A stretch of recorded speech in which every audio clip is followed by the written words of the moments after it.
You're on a yacht in the south of France and get lost at sea. Your phone has no signal, and the GPS stops working. There's no way you could swim to safety. Your chances of surviving are pretty much zero.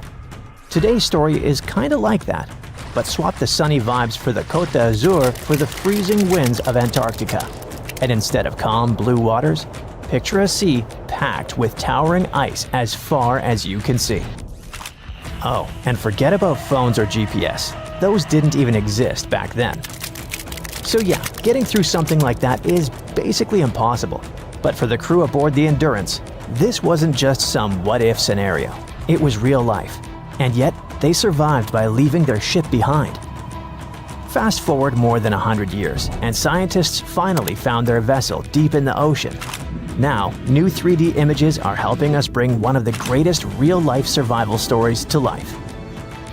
Alright, from the top. Back in 1914, the Anglo-Irish explorer Ernest Shackleton pulled together 26 men for the boldest adventure of their lives, to cross Antarctica. We're talking about the toughest places on Earth, a frozen wasteland with brutal winds, long dark nights, and freezing temperatures that can drop below minus 76 degrees Fahrenheit. But for the crew of the Endurance, getting there just sounded like a good time. So, on August 8, 1914, they set sail on their maiden voyage. And by October of that same year, they made it to South Georgia Island. From there, they'd finally head toward their main goal, the Weddell Sea, on the coast of Antarctica. This place is known for its brutal winds, thick sea ice, and freezing waters. Yep, not exactly the coziest place to be. Only 2 days after they left South Georgia, the Endurance ran into a bunch of thick ice, and they started moving super slowly. Thick slabs of ice locked around the ship like a slow, silent trap. At first, the crew waited. Maybe the ice would break up. Maybe the ship could push through. But days passed, then weeks, then months. The ship was stuck, completely wedged into the frozen sea, unable to move. It was February. A small patch of open water suddenly appeared a little way ahead of the Endurance. There was hope, but getting there wouldn't be easy. The ship was still surrounded by solid ice, completely blocking the way. Some of it was nearly 18 feet thick. The crew worked hard all day, cutting a narrow channel through the ice. The next day, they tried again. They even used ropes to pull away huge chunks of ice, each one weighing around 20 tons. But the space they cleared was too small for the ship to build up enough speed. And to make matters worse, the ice was already starting to freeze over again.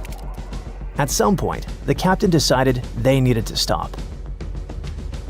More months went by, and the ship was totally trapped. They even saw some cracks in the ice here and there, but nothing could actually help them. And then, things got worse. The pressure from the ice wasn't just holding the ship anymore, it was crushing it. You could hear the timbers groan and the hull creak. Bit by bit, the ship started to break apart. Then in October, a year later, Shackleton had made the call. Abandon ship. And he was right, because in November, the Endurance gave in to the pressure. The front masts collapsed as the bow was crushed. A few days later, the stern was lifted out of the ice, and then the whole wreck dropped into the ocean. And just like that, the Endurance was gone, buried beneath the ice. Okay, but what happened to the crew? The men grabbed whatever they could and set up camp right on the ice, stranded in a world of nothing but white in every direction. No radio, no help coming, and no way to know how long the ice would hold. For months they drifted with the frozen sea, camping on moving slabs of ice, always alert. Eventually, they climbed into small wooden lifeboats and started rowing through freezing waters, dodging towering icebergs, battling waves that soaked them to the bone. It was exhausting, freezing, terrifying, but they kept going. Finally, they landed on an isolated rocky stretch of land called Elephant Island. Their first solid ground in over a year, but it was uninhabited and offered no real chance of rescue. So Shackleton picked 5 men, loaded up the strongest lifeboat, and set across 800 miles of open ocean to try and get help. The journey took over 2 weeks, and they faced everything that could drive any man to madness. Storms, freezing spray, and waves the size of small buildings. But Shackleton kept his positivity. Losing his men wasn't an option. Thanks to his amazing leadership, they managed to reach land. They landed on South Georgia Island, but on the opposite side from where they needed to be. That meant they still had to trek for 36 hours across the island to finally reach the whaling station on the other side. Thankfully, they made it.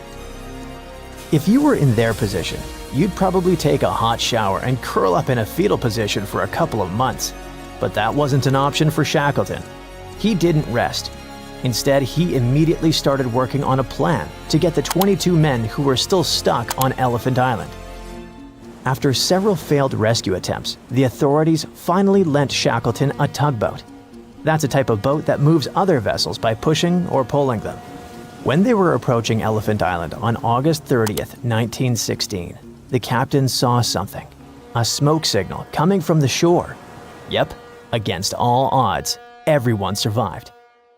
As you already know, the ship didn't make it. It completely vanished until 2022, when it was finally located on the seafloor, at a depth of roughly 10,000 feet in the Weddell Sea. It made headlines around the world, and the footage of the Endurance showed that it was beautifully preserved in icy waters. Its timbers looked brand new, and its basic structure was still intact. The wreck was covered by sponges, sea anemones, sea lilies, and starfish. It was all amazingly eerie. But how's it in such good shape? Even though it looked like any other ship of its size, it wasn't. The Endurance was built to survive tough ice conditions. Every detail was planned for maximum durability. The joints and fittings were cross-braced for strength. It was made of thick oak and Norwegian fir planks and covered in greenheart, which is a really strong wood. The bow was built to face the ice directly. Each piece of timber came from a single oak tree, shaped to match the curve of the ship. That's what helped them survive in the ice for so long. At the end of 2024, specialists did the first 3D scan of the ship. They used underwater robots to map the wreck from every angle, taking thousands of photos. These were then stitched together to create a digital twin, and now you can check it out online. Forget about getting close to the wreck, though. I mean, Antarctica is still one of the most remote places on Earth, so just getting there could be a huge challenge. As the world warms and the ice in the polar south continues to melt, specialists think there will be more chances to access the wreck, but they want to keep it protected. There's even been talk about how to preserve the Endurance. One idea is getting cruise ship owners to agree not to go anywhere near the wreck. So yeah, it's probably safe to say that people in general will probably never get to visit it up close. At least, not in the near future. This sleek, state-of-the-art submarine named Run was sent to explore the depths of Antarctica. But as soon as it discovered something, it mysteriously disappeared. So, what happened? It all started when scientists wanted to explore one of the most remote and mysterious places on Earth, the Dodson Ice Shelf in West Antarctica. This ice shelf, silent giant, stretches 30 miles wide. That's almost the length of New York City. It stands between two icy promontories, the Martin and Bear Peninsulas, and it hides an entire world of geological mysteries. If you think that Antarctica is nothing but a desert of super thick snow and ice, you're wrong. There are entire landscapes hidden deep down there. The underside of the Dodson Ice Shelf is a rugged, dynamic terrain shaped by the slow, relentless forces of nature. There are towering ice formations, deep troughs, and bizarre structures stretching for hundreds of feet. Scientists are super curious about it, but as you can imagine, this landscape isn't easy to explore at all. To find out more, we have to scan the area with satellites or try drilling through the snow, trying to collect the big picture, piece by piece. But these methods only gave us vague hints. The real breakthrough happened when scientists came up with the idea to let the submarines explore it. Autonomous submersibles could swoop deep into the icy waters beneath the Dodson Ice Shelf and tell us what's up down there. These robotic explorers have fantastic advanced sonar systems. It's that thing that bats or dolphins do. They can use sound to see the world.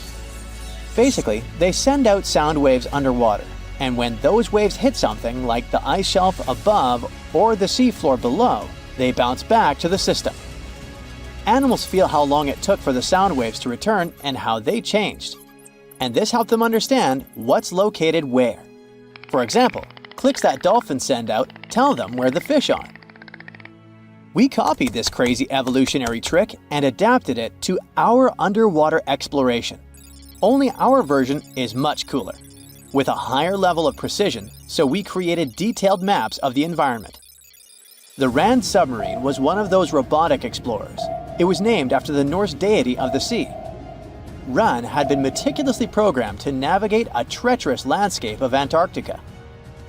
But even with all this training, its journey led to an unexpected and eerie end. In 2019, Ran was sent to explore the depths beneath the Dodson ice shelf. It was a hero, the first one to go on a mission like this. The team said it was like seeing the other side of the moon. For 27 straight days, it worked tirelessly. It traveled over 620 miles beneath the thick ice. That's like a journey from Paris to Berlin. Ran went further and deeper than anyone could have imagined. At one point, it reached over 10 miles into the glacier's belly, and what it discovered down there was astonishing. Scientists thought there would be some smooth, uniform ice surfaces, but Ran revealed an underside marked by huge cracks, ridges. There were formations that looked like sand dunes, frozen in time. And finally, it found some mysterious swirling and teardrop-shaped patterns. They all looked more like art than geology. This actually tells the story of ice shelves and the ocean around it. Warm water sneaks in under the ice and melts it from below. Sometimes it smooths the ice out, but other times it carves out these weird, uneven shapes that look like patterns and drawings. And some of these shapes are huge, over 1,300 feet long. That's about 3.5 football fields. The reason why they look like swirling doodles is because the Earth spins. It makes the water turn in special ways, bending the shapes and drawing these spirals. It's called the Coriolis effect. Imagine you were on a merry-go-round and tried to throw something like a ball. It would go in a curve, not a straight line. Same thing happens with the water on Earth. Later, scientists found similar patterns in other Antarctic ice shelves, though they weren't as epic as the ones under Dodson. But Ran also discovered something horrifying. Turns out that these warm waters, aside from being great artists, are also a huge danger. The Dodson ice shelf isn't just hanging out serenely on the sea. It's part of a very delicate system and acts as a protective barrier that holds back huge glaciers in West Antarctica. The ice shelf is floating on the ocean, but it's still connected to the land. As warm water sneaks underneath it and the ice melts, the Dodson can't hold on to the land as tightly anymore. The protective barrier starts to weaken, and this lets the glaciers behind it move faster into the ocean. When those glaciers flow into the sea, they add more water, which could cause sea levels to rise, eventually changing our coastlines. Ran stumbled upon huge pockets where the ice was melting at alarming rates, all due to powerful underwater currents. It was like seeing a ticking clock on the glacier. The stakes were high, but luckily the submarine was ready.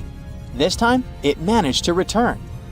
And then, it worked for 5 more years, helping scientists with tons of useful data. The missions were daunting. There could be periods where Ran slipped into the pitch-black cavity beneath the glaciers, spending 24 hours without communication. But it was mapping every peak and every valley. It gained experience from over 40 missions below ice. Then, in early 2024, Ran went on a mission to the Thwaites Glacier. The mission was bold from the start. This place is also ominously referred to as the Doomsday Glacier.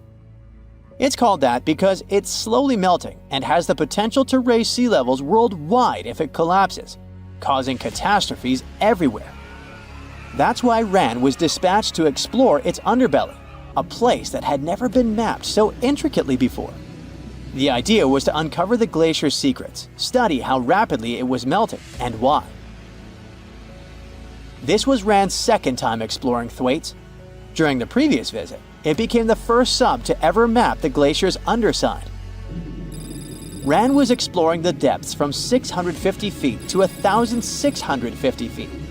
It sent a lot of data about how the Doomsday Glacier was slowly melting due to warm ocean currents.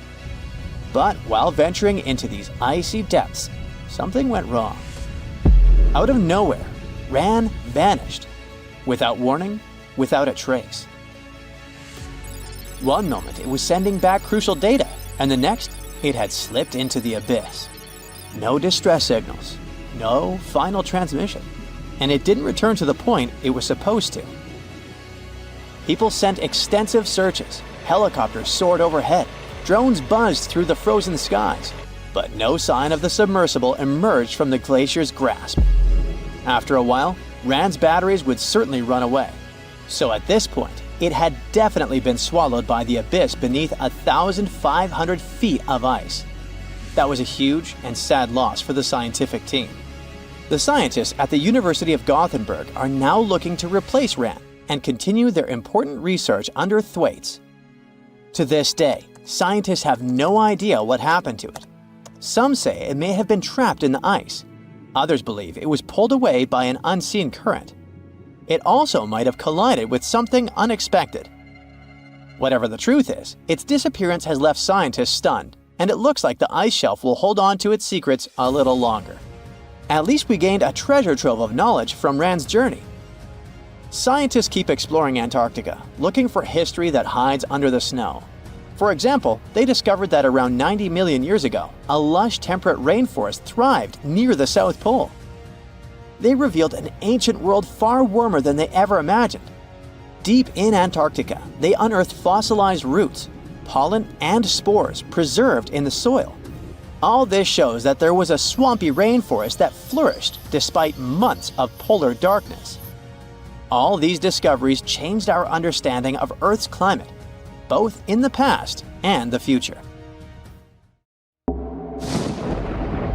There's a ship drifting somewhere in the ocean without a crew. The last time someone saw it was over 50 years ago. Its story reminds of that of the Flying Dutchman, a ship that's bound to sail forever and bring disaster to whoever sees it at sea. At least the legend says so. Unlike the Flying Dutchman, the SS Bayimo was definitely real and built for a German company in Hamburg and began as an ordinary cargo ship. It was trading supplies between Hamburg and Sweden in the Baltic Sea starting from 1914. It had a strong steam engine and a hull made of steel. A few years later, it became British property. Then, in the 1920s, a Canadian company purchased it for around $18,000, a huge amount of money back then. The new owner, the Hudson's Bay Company, was actively using the ship for several years. They would often send it on voyages from its home port in Scotland to Siberia, Alaska, the Yukon, and the Northwest Territories. It also passed through the Panama Canal and even the Suez Canal, with fur pelts for sale on board. Sometimes it would also transport passengers. It had completed 9 successful voyages before this strip of good luck came to an end. Starting from the 1930s, SS Bayimo would have trouble with ice and storms. When it first got trapped in ice in October of 1931, some of the crew managed to escape to Alaska. 15 of 22 sailors decided to stay with their vessel and try to save it. They had furs and other valuable cargo worth around $58,000 aboard. The company sent them supplies to survive the winter. They set camp near the ship out of the hatches, tarpaulins, and other materials, and offloaded the cargo. At the end of November, a blizzard rushed through the area, and it seemed like it had taken the ship with it. The ice platform had survived, but the ship broke free. Some of the crew members were sure it had sunk. But soon after, they heard from one of the locals who had spotted their ship around 45 miles away from their camp. The crew moved on with their lives, and the ship started its journey as a runaway vessel. People would spot SS Bayimo once a year or so, all the way until 1965. It was mostly spotted off the coast of Alaska. A man going to Nome with his sled dog, along with prospectors, explorers, and treasure hunters, all claimed to have seen SS Bayimo. Someone tried to board it and take it to port, but ended up stranded on it for days because of horrible weather. Others got luckier and managed to take a whaleboat, some furniture, and other valuables from the vessel. Those who got close to the ship saw that it was damaged and missing the propeller. Still, it stayed afloat without a crew for at least 38 years and became the longest sailing ghost ship in history. In 2006, the Alaskan authorities started a project to solve the mystery of this ghost ship of the Arctic and finally find SS Bayimo, either still above or below the water. So far, the project has not been a success. SS Bayimo remains one of the estimated 4,000 ships that have disappeared off Alaskan shores. If the legend of the 17th century isn't lying, this ghost ship could be sailing somewhere along the Flying Dutchman. It belonged to the Dutch East India Company. Its captain managed to do the impossible for that time and sailed from Holland to Indonesia in only 3 months. They said he was flying over the sea, and some evil tongues explained that he had made a deal with evil forces to achieve that. Once the ship was sailing back home, its captain and crew disappeared without a trace. There are many versions of what happened to it. One of the first ones said it had tried to enter port at the Cape of Good Hope, got in a terrible storm, and sank as there was no captain to save it. Another legend says the captain had refused to obey the skies to let the ship sink during the storm. A scary life form then struck the boat and the crew, and it was condemned to forever wander without rest. Many sailors claim to have spotted the Wandering Dutchman. The Duke of York, who was to become King of England, mentioned having seen it in Australian waters. Right after spotting the ship, the man who saw it first fell from the top of the mast and didn't survive. There were more encounters with this legendary ship up to the middle of the 20th century. Ships would nearly collide with it as the Flying Dutchman jumped out of the blue. Scientists have a more logical explanation for this mystery: Fata Morgana, not to be confused with Hakuna Matata. Now, when you're out at sea on a hot day and the air is all wavy, it feels like when you look at the road on a scorching summer day. That's because of something called atmospheric refraction. When light passes through different layers of air with different temperatures and densities, it bends and twists. Sometimes, under certain conditions, this bending of light can create really bizarre optical illusions over the ocean, like sightings of the Flying Dutchman. The Fata Morgana phenomenon can make distant objects appear distorted, stretched, or even lifted above the horizon. So you can see a ship far away, but because of the way the light is bending, it will look like it's floating above the water or even disappearing and reappearing. A Fata Morgana is most commonly seen in polar regions, especially over large sheets of ice that have a uniform low temperature. But you can see it anywhere, even in deserts and over lakes on hot days. The first stories about ghost ships go all the way back to ancient Greek and Roman mythology. One of the most famous ghost ships in history is the Mary Celeste. This brigantine was traveling from New York City to Genoa and was fully stocked with provisions, but missing a crew when it was discovered in the Atlantic Ocean in 1872. The crew's personal belongings were also there, completely undisturbed. The final entry in their log was made 10 days earlier. We still don't know what happened to its crew, and the ship has inspired many spooky stories and legends. The Lady Lovibond was another legendary schooner that is believed to have been wrecked off the coast of Kent in the middle of the 18th century. The story tells that the ship's captain, Simon Reed, had just got married and took his bride on board for a celebratory cruise, despite the superstition that it could bring bad luck. They were on their way to Portugal when the first mate, who is also in love with the captain's new wife, went mad because of jealousy, attacked another crew member, and then took over the wheel and steered the ship straight into the dreaded Goodwin Sands.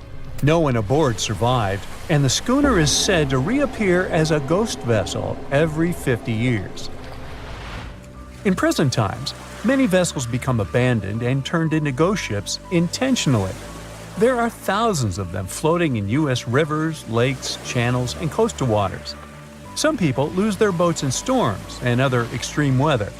Others have to abandon their boats because maintaining them can cost 10% of the boat's price. Plus, docking a vessel can add up to several $1,000s every year. Most boats have been made of fiberglass, so an owner can't just recycle them as scrap metal. So, once they want to get rid of it, they often tie it to a dock and sneak away, or leave it floating far away from the shore, or just try to sink it. When ghost ships sink in shallow waters, they can cause damage to coral reefs, mangroves, marshlands, oyster habitats, and wetlands. Plus, they can collide with unsuspecting regular ships and cause real trouble. So, don't do that. Enough said. No matter what happens, don't stop! We almost got it! Two treasure seekers are digging frozen ground in a cornfield at night. It's raining hard, lightning is flashing, but these two guys keep working. And now the shovel hits something solid. No way! A treasure chest! They start digging faster and find a piece of a ship's engine. What the? Far from the seas and lakes, somewhere under the fields of Kansas City, they found a giant sunken ship. How is this possible? Now you'll see. Some people spend their lives searching for shipwrecks with treasures underground. One of them is explorer David Hawley. He's been looking for such ships far from the seas, rivers, and oceans for many years. He does this because he likes the feeling of adventure. The holds of these ships may contain chests of gold, antiques, and artifacts. And you can get a lot of money for them. David says you don't have to go into the ocean to find a sunken ship.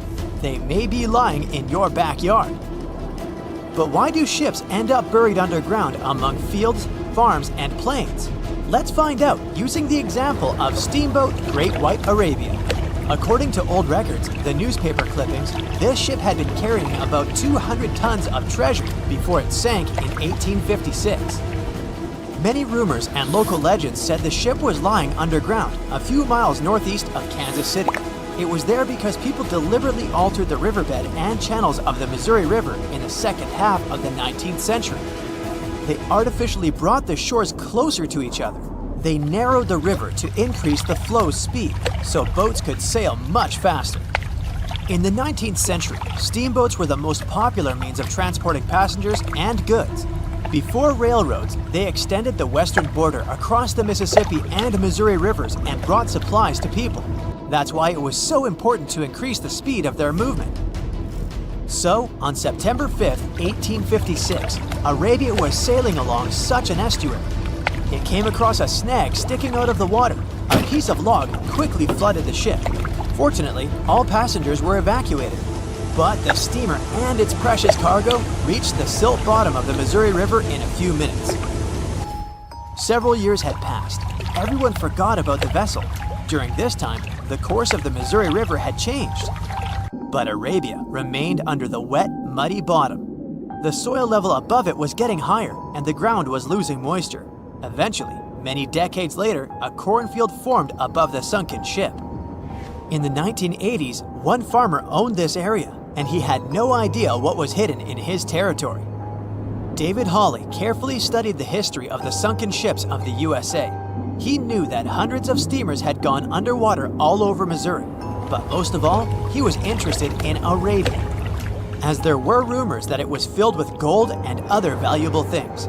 The territory of cornfields in Kansas was vast, but David Hawley knew how to search properly. In 1987, he started working.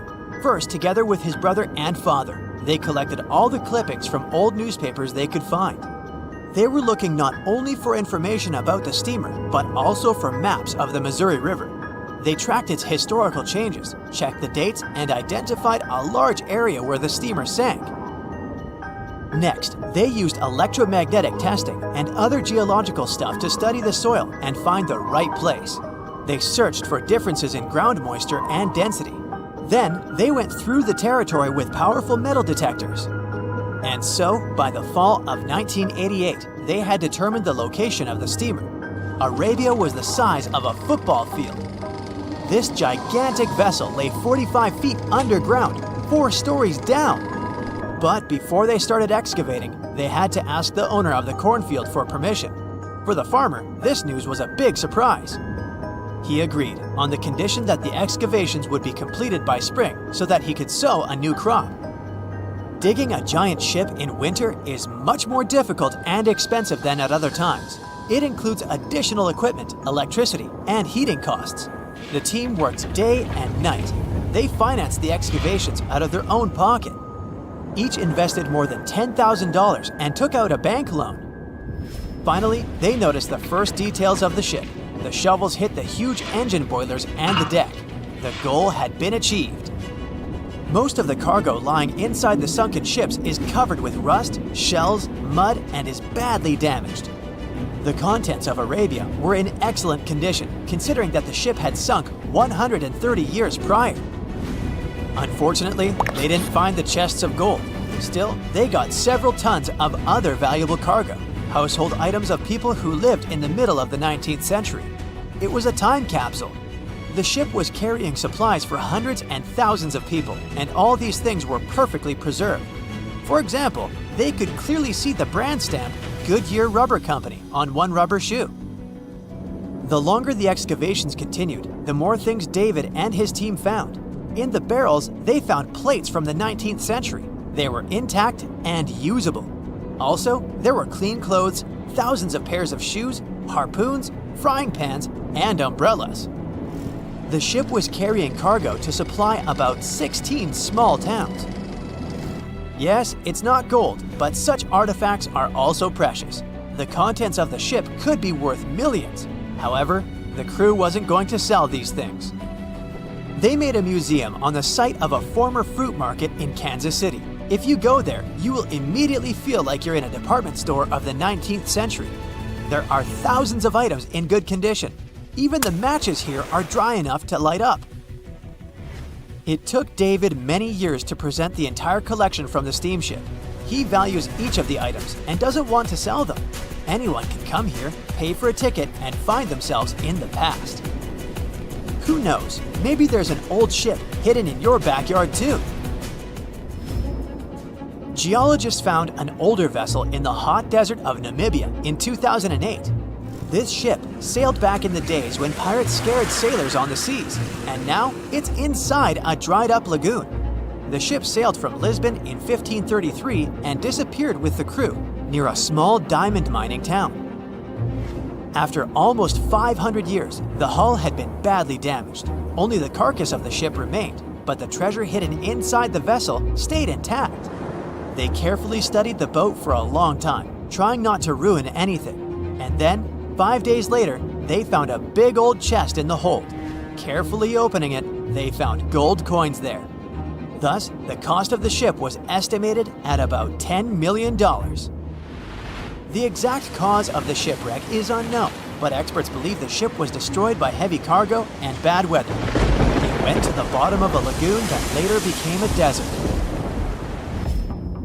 Some find an airplane in their backyard, others discover a ship, and one man found a passage to an ancient secret city in his house. This happened in Turkey in 1963. The owners of the building decided to make repairs. He went to his basement and knocked down the wall to turn this place into a living room. And so, behind one wall, he found a tunnel leading underground. The man thought it was some kind of a secret chamber. He went down there and realized it was something much more than that. It was an ancient city 18 floors deep.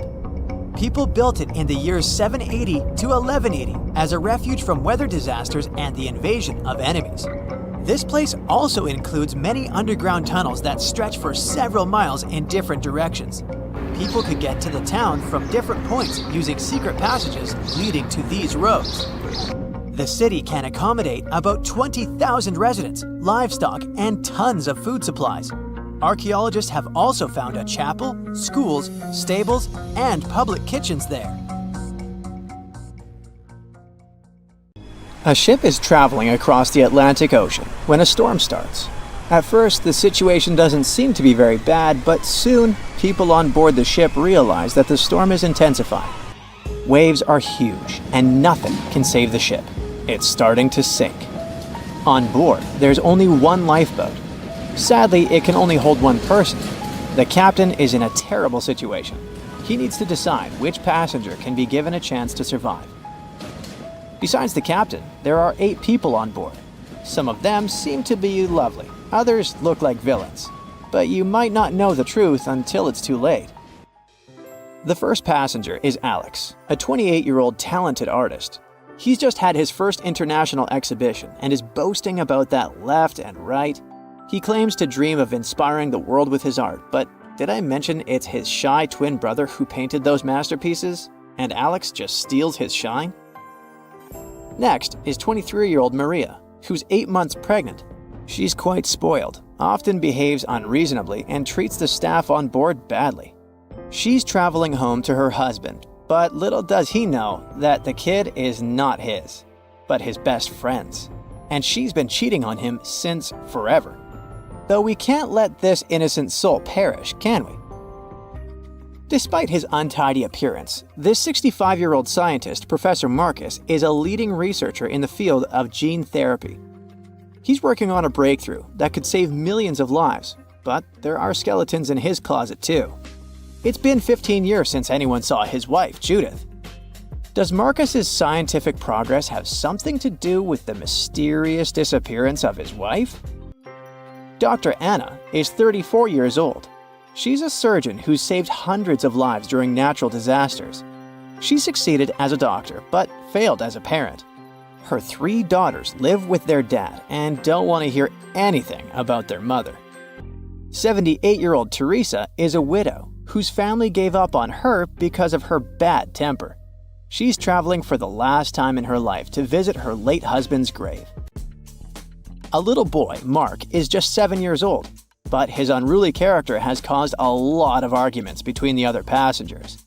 He's traveling alone since his parents are supposed to meet him on the shore. This brat's parents are too busy working, so he gets more and more uncontrollable. Who knows what he'll be capable of doing in 10 years or so? A robot android, Alpha 3, is also on board the ship. It has an artificial intelligence created to assist in expeditions. It can also control the ship in emergency cases. And the last passenger is Emily. This beautiful and charming woman is 30 years old. She lives off of powerful, old, rich men and has enough money to burn. She hasn't worked a single day in her entire life and just travels the world. To make his choice, the captain invites each of the passengers to listen to their stories. He asks each of them just one question. Why would you be the one to survive? Alex says, "You see, my art can inspire and change the world. Looking at my works, they help people see the beauty of life, especially during difficult times. I must continue living. I have so much to show through my paintings." Maria answers, "Can't you see that a new life is growing inside my body? It's me and my unborn kid who must survive. We risk losing a talented doctor or an artist in the future. It's not just my life we're talking about." Professor Marcus says, "My work is not finished yet. It might save thousands of lives. I'm close to a breakthrough and I need to live to make it." Dr. Anna says, "My hands save lives. I have proven many times that I can do the impossible in extreme conditions. The world can't lose my skills and knowledge." The elderly woman begs, "Please, you must understand me. I might have lived a long life, but I want to see my husband's grave." Mark says, "I'm still a kid. My parents are waiting for me at home. I want to hug my mom and dad." Alpha 3 states that it was created to serve and help people. Its ability to analyze situations and make rational decisions in a crisis can be used to prevent future disasters. Emily admits, "Look at me. Doesn't every person have their unique value? I'm young and beautiful, and I have a lot of potential. Surely you see it." The captain is desperate. How can he, a mere mortal, decide who should live and who he should take this chance away from? After pacing his cabin and hitting the walls with his fists, he decides to estimate passengers' value and see how useful they are. Alex, as a talented artist, can influence society through his art, providing inspiration for thousands of people who will see his masterpieces. But no one knows where his ego can bring him. Plus, remember who the real artist is. Saving Maria means saving her unborn child. But however cynical it may sound, the contribution of these two lives to the future of society is assumed, but not guaranteed. What if that child grows up to become a criminal? Professor Marcus can indeed provide significant benefits to society through his scientific research, but he isn't young. What if he doesn't live long enough to finish his work? Dr. Anna is a surgeon. She's already saved a lot of lives and will definitely continue to do so in the future. Her ability to provide immediate medical assistance in critical situations makes her one of the most valuable candidates for survival, since she can directly and regularly save lives. At the same time, she is a terrible mother, and it'll definitely influence the lives of her daughters. Teresa is living history and experience, but unfortunately, her ability to continue contributing to society is limited. In simple words, she's old, and we don't know how much time she has left. Mark is in a similar situation. He has the potential for a long and productive life, but his immediate contribution to society is limited. His survival is based on the potential for future contribution, which is difficult to estimate at the moment. Alpha 3 can provide valuable technical assistance and functional support, but as a robot, it does not add to human well-being directly. As for Emily, despite her beauty, her achievements are minimal. On the other hand, she's only dating wealthy and influential people, and thus has a lot of influence on society of her own. Now, from the perspective of how much profit each of the passengers can bring, saving Dr. Anna seems to be one of the most logical choices. Her knowledge and skills can save many lives in the future, which means the greatest good for the greatest number. But let's have a look at the captain's choice. In the end, after listening to all the passengers and pressed for time, the man decides to save Emily. Can you figure out why he's made such an unexpected choice? Write your answer in the comments below. You can also pause the video to think it over. Okay, I suppose you're ready for the answer to be revealed. You see, even though each passenger presented very compelling arguments for why they should be saved, the captain was particularly moved by Emily's charm and attractiveness. And even though there were more logical candidates in terms of utilitarianism and humanism, the captain succumbed to his personal feelings and preferences, which influenced his decision. This riddle illustrates that in real life, people often make choices based on their sympathies and preferences rather than logic or public benefit. This is because emotions and personal relationships can have a strong influence on our perception of situations and decision-making. Here's a real-life example. HR managers tend to choose candidates they like or share common interests with, and it doesn't matter that other candidates might have more suitable skills or experience. This phenomenon is known as the similarity effect. Now, I've got an important question for you. Which passenger would you save? Share your choice in the comments. But I'd like to remind you that there is no correct answer. At the beginning of the 20th century, somewhere off the coast of West Africa, a German steamship was leaving the port. Suddenly, the weather got worse, and the vessel entered a thick fog. The sailors ran aground on a sandbank close to the shore.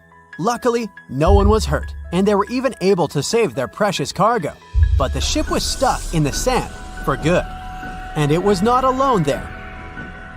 Nearly the entire length of the western coast of Namibia is called Skeleton Coast. If the name sounds scary, that's because it is. This 976-mile-long beach line is among the most dangerous places on Earth. The local Bushman tribes believe that their supreme deity made this land when it was angry. The Portuguese were the first Europeans to set foot in Namibia in the 15th century. And yep, they didn't like Skeleton Coast either. Portuguese explorers thought this land presented the gates to the underworld. This is the place where the Namib Desert meets the Atlantic Ocean. It might be dangerous, but it's actually beautiful. Plus, it's a UNESCO World Heritage Site. If Skeleton Coast had a PR manager, they would quit on the first day on the job. The area is not exactly tourist-friendly because of its geography and history. Beneath the sand and the waves, there is a secret ocean currently lurking for unsuspecting sailors. It's called Benguela Current. It flows towards the north along the coast of southern Africa. This part of the Atlantic is rich in marine life, but the current's land neighbor isn't that happy with the deal. This arid climate created the Namib Desert, one of the driest regions on Earth. And that marine life I just mentioned? It's sharks. 11 species of them to be exact. And yes, the great white decides to pop by once in a while. So far, we've got a desert landscape, strong currents, and sharks. Not a place for a beachside resort, definitely. But if someone ends up on Skeleton Coast, will they know they're in danger? Don't worry, they will. The beach is littered with wrecks of all sizes and shapes. If you remember that German ship I mentioned in the very beginning, its massive and rusted stern is now sticking out from the desert sand. There are some 500 wrecks in total scattered along the coast, and it's a mixed crowd, from Portuguese galleons centuries old to ships that ran ashore here in the 21st century. A modern fishing ship called Zala India managed to slip from its tow rope in 2008 and ended up on Skeleton Coast. Okay, it didn't escape on its own, it had some help from the elements. But it's better to be a tourist attraction on a beach than to be broken up for scrap. That's where the trawler was originally going, poor thing. Skeleton Coast's most famous inhabitant, to call it such a place, is the wreck of the Dunedin Star. The British cargo liner ran aground here in 1942. The massive rescue operation that followed reveals why it's so dangerous for sailors to end up here. The rescuers managed to save all of the crew and passengers, but at a heavy price. An aircraft and a tugboat were lost in the process. It took the last of the rescuers a full 2 months to return home to Cape Town. Why, you might wonder? One look at the map of the region reveals the reason. It's an endless sea of yellow, which is the sand. There are so few roads here, so Skeleton Coast is hard to reach by land. There are also legal obstacles. You need a special permit to drive into the area. But the skeletons in the name of the area don't only refer to ships, they also stand for animal bones. Most of these belong to whales and seals. Many animals have adapted to the area, so lions and hyenas roam the coastline in search of a meal. Yeah, now there are hungry lions as well, as if those sharks weren't enough. Other animals with a temporary residence on Skeleton Coast include elephants, cheetahs, leopards, and giraffes.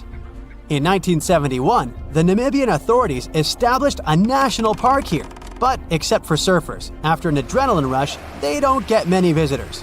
You can understand why.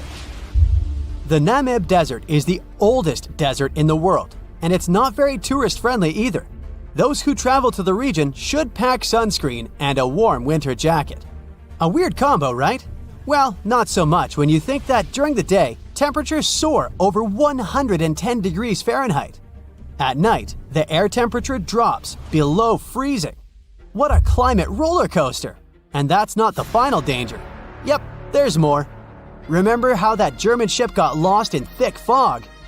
Yeah, it wasn't a one-off event. Because of the region's climate, fog shows up frequently. Sailors should cover their ears now, but this fog is actually good for wildlife. This is their only source of water in the Namib Desert. Reptiles and mammals have adapted to the harsh climate. They use as little water as possible. Shifting sands, thick fog, strong currents, lions, and sharks. Not the stuff you would put in a tourist booklet, but Skeleton Coast isn't the only beach on Earth you wouldn't want to spend your vacation on. I will take you to Cape Tribulation in Australia. The area covers some 48 square miles in the northwestern part of the continent. And no, the area is not as dry as Skeleton Coast. It's part of the Daintree rainforest. You could say that here, it is the rainforest, not the desert that meets the ocean. The beach at Cape Tribulation is straight from a postcard. But looks can be deceiving. Australia? Probably sharks. No, crocodiles are out here to get you if you decide to go for a dip in the sea. There are saltwater crocodiles that the locals call salties. Well, that's a cute nickname for such a dangerous reptile. And it's not just that. The wildlife seems to have a beef with visitors. From October to June, the waters around Cape Tribulation are full of box jellyfish. Their venom affects the human cardiovascular system. When touched by a jellyfish out at sea, swimmers won't have enough time to reach land for help. Vinegar helps neutralize the sting, so you might want to keep a spare bottle in your luggage. Crocodiles and jellyfish sound dangerous, but there's one more animal you should look after.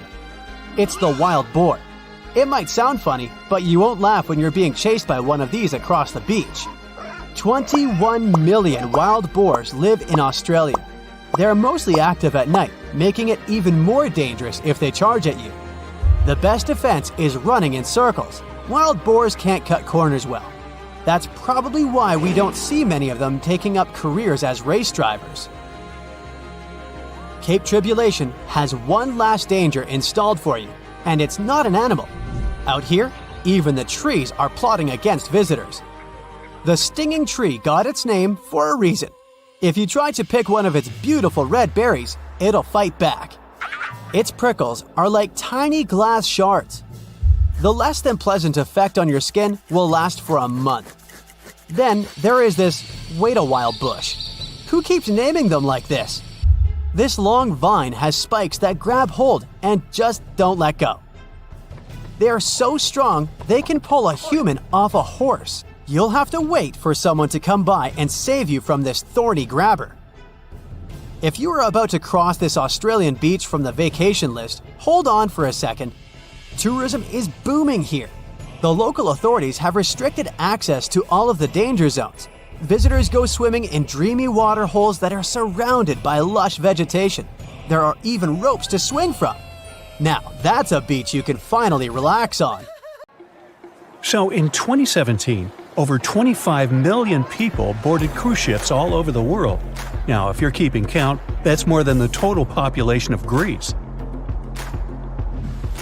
It's become America's favorite choice when it comes to going on vacation. It's easy to see why hopping aboard a cruise ship becomes more popular each year. Heading out on a cruise is also coming back in style with newer generations. 2/3 of Gen Y and millennials say that cruising is their new preferred type of vacation. How's that? Well, let's see. It's easy to plan in advance. On board, you can find activities for all family members, and you get a chance to visit several different destinations in one trip. An added bonus of booking a cruise? You can sample various places for a future time off. The entertainment on board is often top-notch, providing passengers with an added taste of luxury. And the amenities and accommodations are generally very reliable. Not to mention that it gives tourists that feeling of actually getting away from everything that people strive for while out of the office. Royal Caribbean International is one of the largest cruise lines in the world, with just over 19% of the cruise market as of 2018. Its current fleet is divided into many different classes of ships, including the Voyager class, Radiance, and Quantum. The latest addition to the Royal Caribbean International's impressive fleet was built in 2018. Wonder of the Seas is now the largest cruise ship in the world. Since this spectacular liner has just had her maiden voyage in March 2022, let's look at some of the incredible perks it has to offer its passengers. For starters, the boat is so big that it had to be split into neighborhoods. Well, it figures since Wonder of the Seas can accommodate almost 7,000 passengers. Fond of New York? Well, no worries. Wonder of the Seas has a central park of its own, with an estimated 10,000 plants to check out. The ship's central park is a feature of all Oasis-class ships, being one of the so-called neighborhoods. Let's look at some other areas, shall we? Like this boardwalk, a place that includes an arcade, a candy store, and a sports bar. It's best suited for long walks. There's a pool and sports zone on Wonder of the Sea. These areas feature the ship's numerous pools and hot tubs. There are many activities to check out on the sports court. Then there's the Royal Promenade, or Promenade if you prefer. That's the main road on Wonder of the Seas, with bars, lounges, and places to grab a cup of coffee, or a luxurious latte. The entertainment neighborhood is the focal point for leisure activities on the ship. Here, guests can find a comedy club, an ice skating rink, and even a theater. The spa and fitness area is a tranquil zone with a huge array of treatments available. The fitness center is free of charge, by the way, so there's no excuse for guests to skip a leg day. An extra 8th zone was added to Wonder of the Seas. It's called the Suite Neighborhood. This is an exclusive area designed for guests staying in the suites. Oh, now I get it. It's located at the top of the ship. Guests here have designated staff members called Royal Genies. Yeah, if you rub a lamp in your suite, they appear. Nah, not really. The genies are similar to butlers. They can cater to just a few cabins.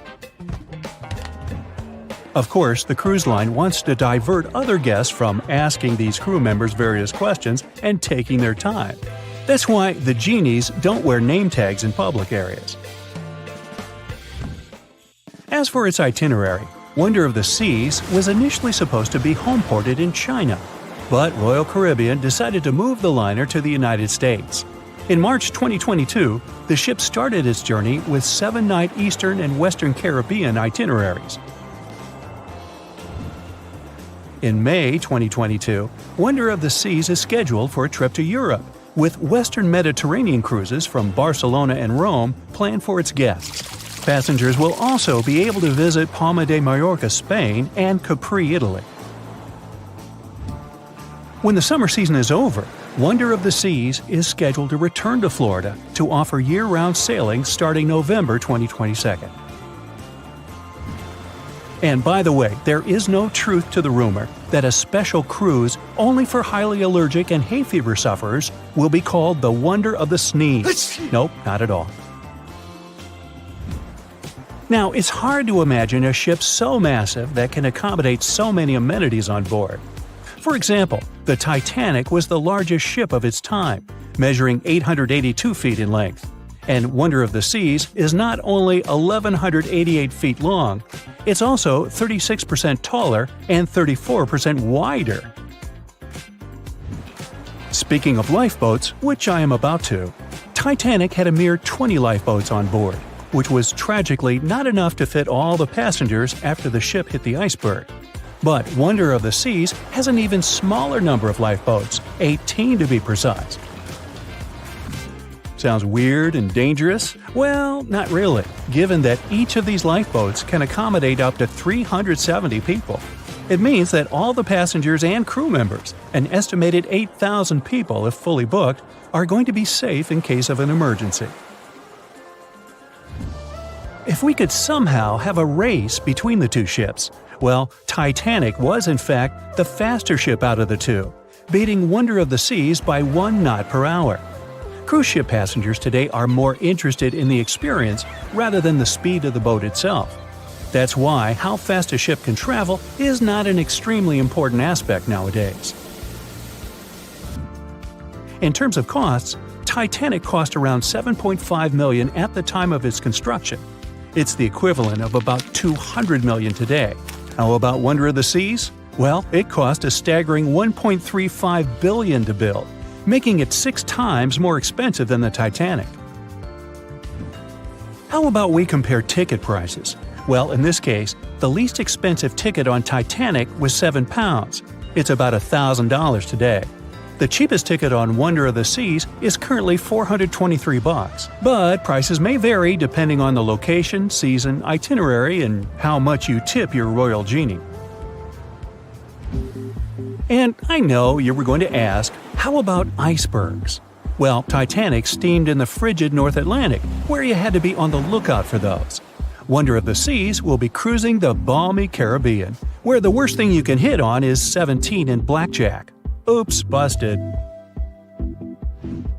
Anyway, set side by side with its other sisters from the Royal Caribbean fleet, Wonder of the Seas is equally as impressive. The company's earliest ships could host about 2,500 people. This included passengers and the staff. Such ships were Splendor of the Seas, Legend of the Seas, and the smallest of them all, Thumbelina of the Seas. No, wait, that should be Empress of the Seas. Oops, my bad. The largest ships in the company's fleet can now house about 9,000 people altogether. That's almost 3 times the size and capacity of the earlier liners. Wonder of the Seas is one of them, as well as Harmony of the Seas and Symphony of the Seas. Are you seeing a pattern here? Yep, if you ever encounter a ship with "of the seas" in its name, it's safe to assume it belongs to Royal Caribbean. But if it's a can of tuna, it might actually be Chicken of the Sea. Hey, I like tuna. Now, choosing between cruise ships based on their size is like wondering if you should visit your local museum or the Louvre in Paris. It all depends on your preferences. Some families prefer small settings. Others are fan of large spaces that can provide everything they need.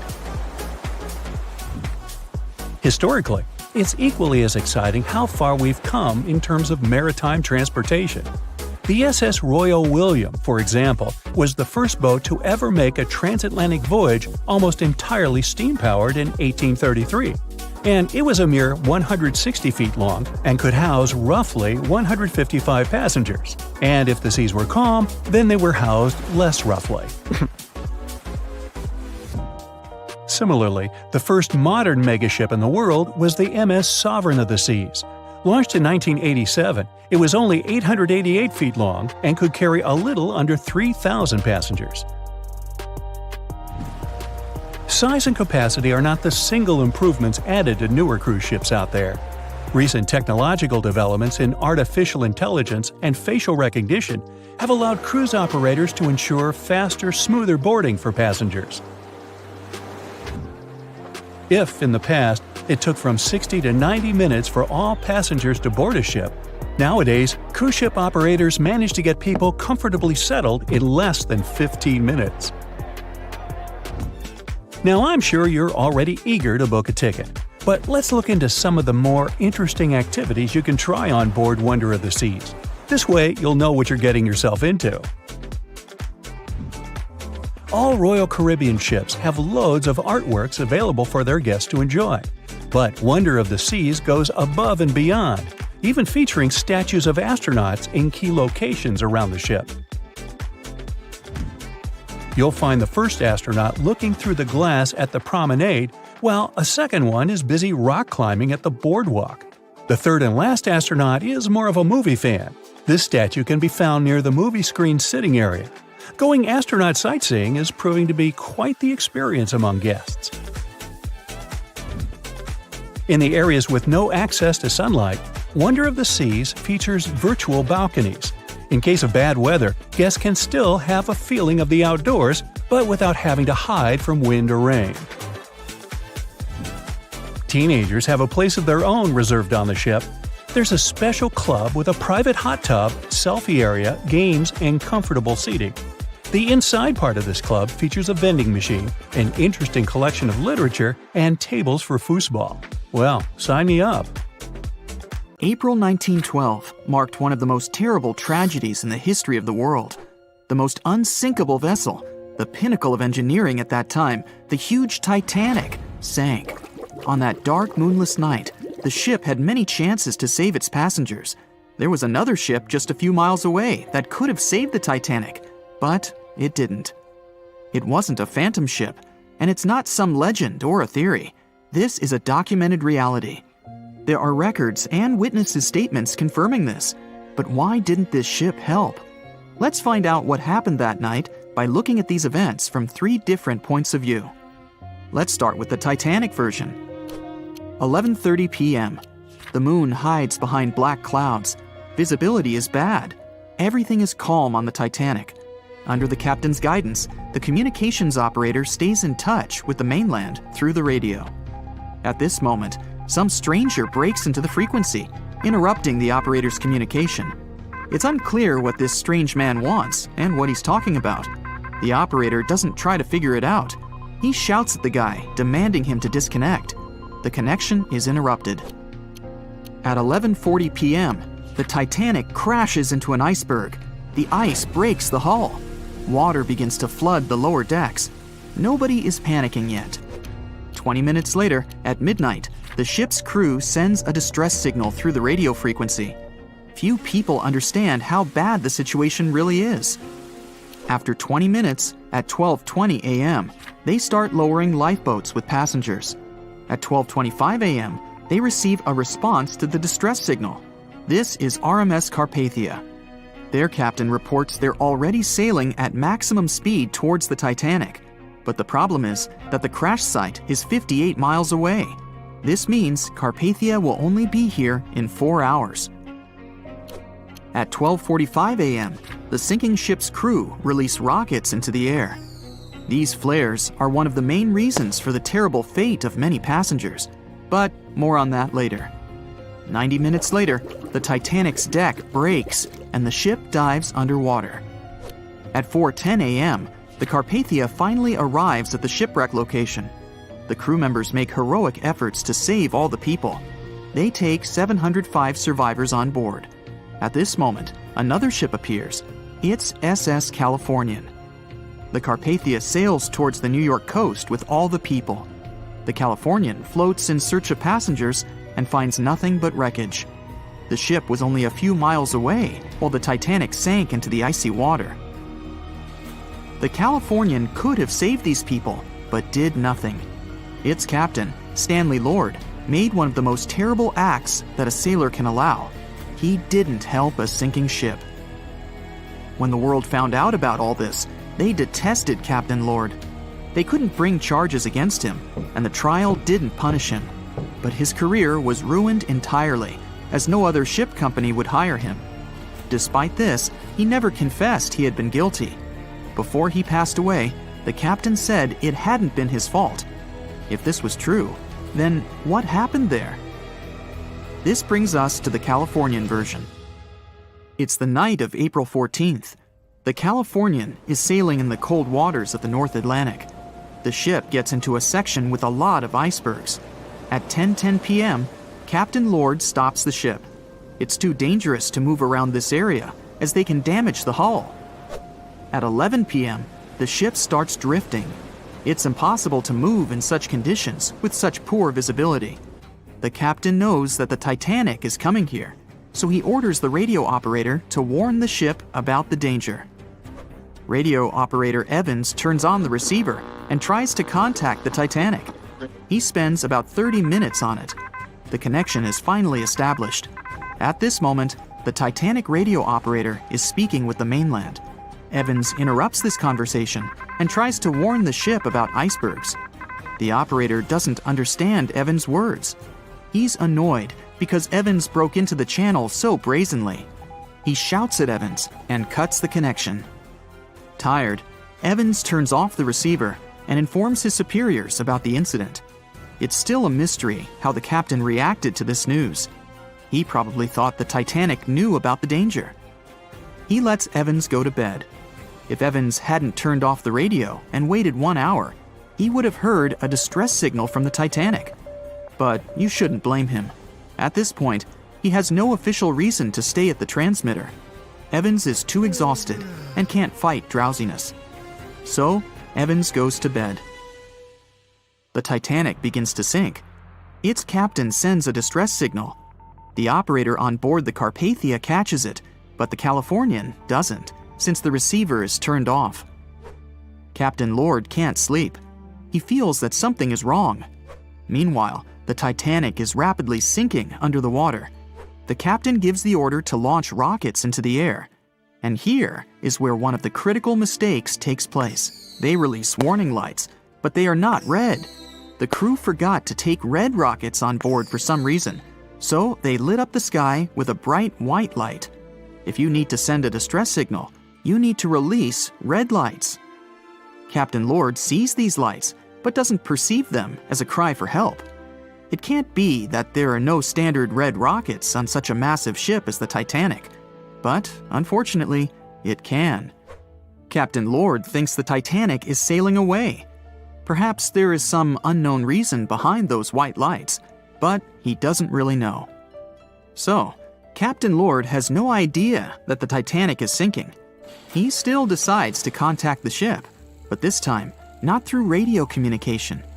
Captain Lord doesn't wake up the radio operator and sends a signal to the Titanic through a signal lamp.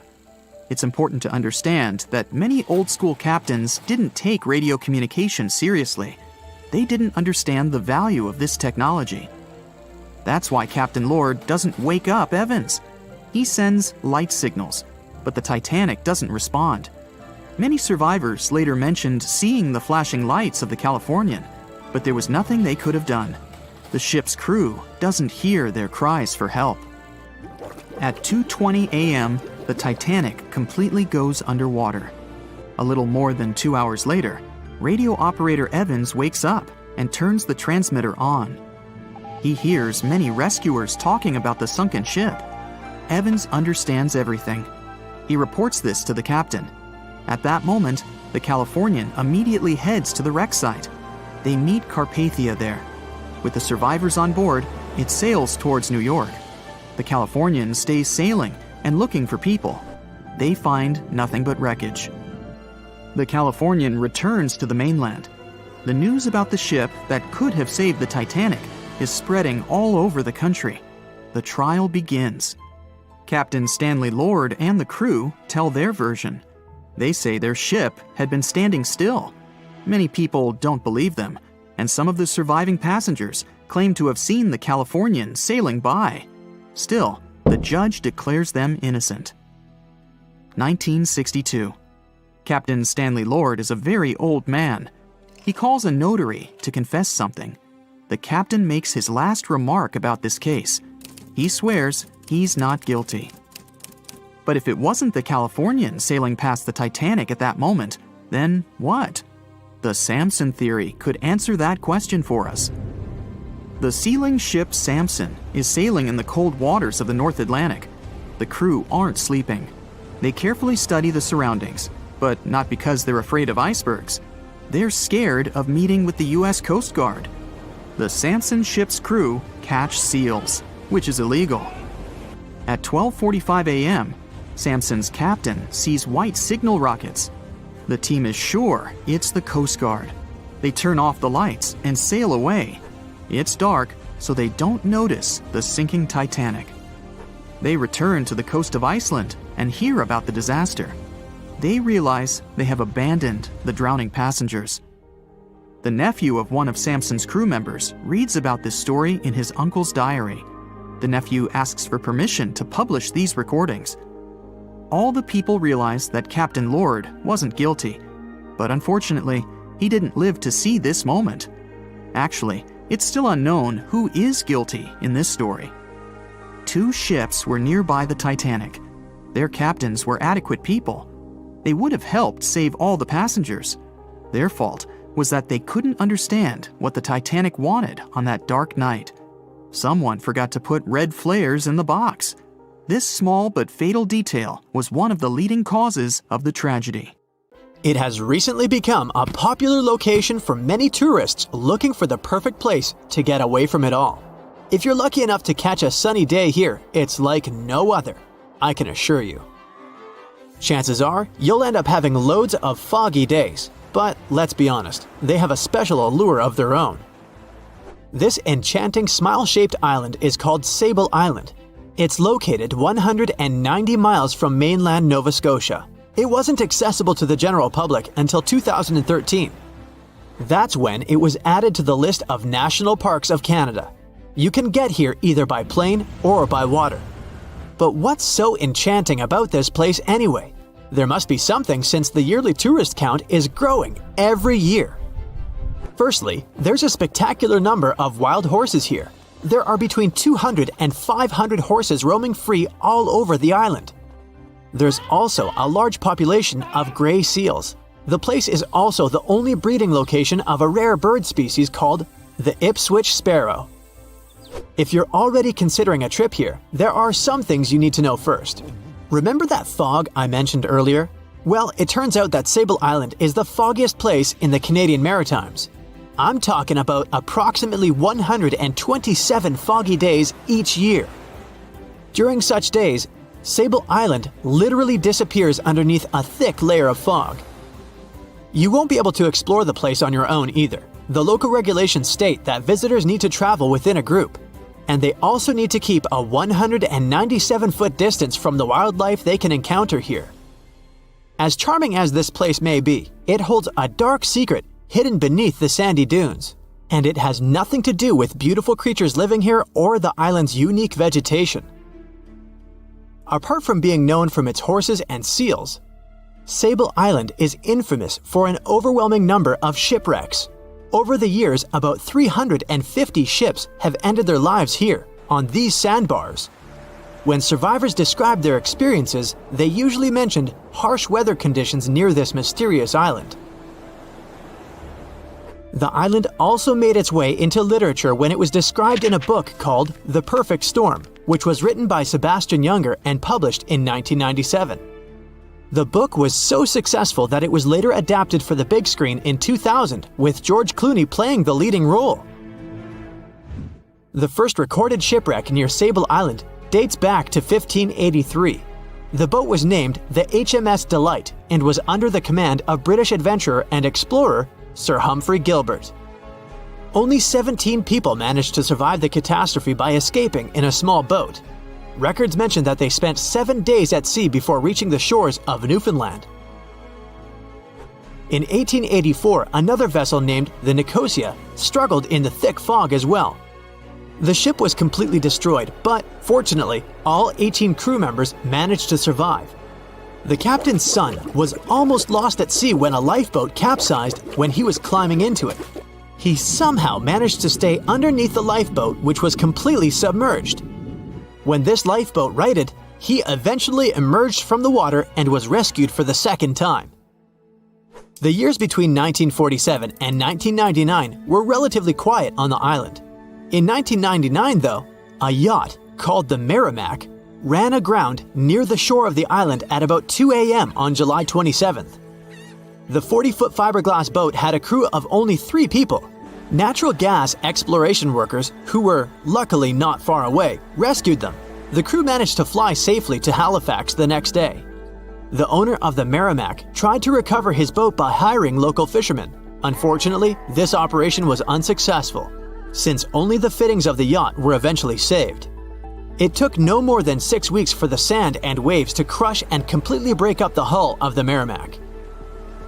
So what is it about this place that's so dangerous for boats? Does it have anything to do with the weather? Or maybe there's other forces at play? The explanation turns out to be a bit more complex, and it wasn't easy to figure out, at least not way back in the 1500s. First of all, the island is located close to one of the world's richest fishing grounds. Since it's also near one of the major shipping routes between Europe and North America, hundreds of vessels sail past it each year. The likelihood of shipwreck increases when there are so many boats roaming around the area. Sable Island is also in the way of most of the storms that move up the Atlantic coast of North America. It's no surprise that boats often get hurtled straight onto the shores of this island. The weather has a lot to do with it too. During the summer season, the warm air from the Gulf Stream creates a dense fog as it merges with the cool air by the Labrador Current that passes by the island. Other currents don't help the matter. Sable Island is next to the meeting point of 3 major ocean currents: the Gulf Stream, the Labrador Current, and the Belle Isle Current. Since the 1950s, radars and other modern navigation tools have been used on commercial vessels as well. Up until then, the sextant was the main instrument used to figure out a ship's location. It doesn't mean that sextants weren't accurate, but this instrument couldn't work properly without a clear view of the sun or stars, which means it didn't help much in dense fog, such as the one surrounding Sable Island, or when it was cloudy. Often during bad weather, the captain of a ship navigated, relying on their experiences and intuition based on the ship's speed and direction. That's why most of the survivors in shipwrecks near Sable Island said that the captain had simply miscalculated the ship's position, crashing into Sable Island by accident. This dusty, sandy land is as unfriendly to ships as it is to trees. There's reportedly a single tree on the whole island, and it looks a lot more like a bush. It's actually a pine tree. And since the famous island horses don't see it as much of a food source, it somehow managed to survive. Reports say that the tree was planted back in the 1950s. local authorities were trying to grow a forest on the island to make it a bit more welcoming.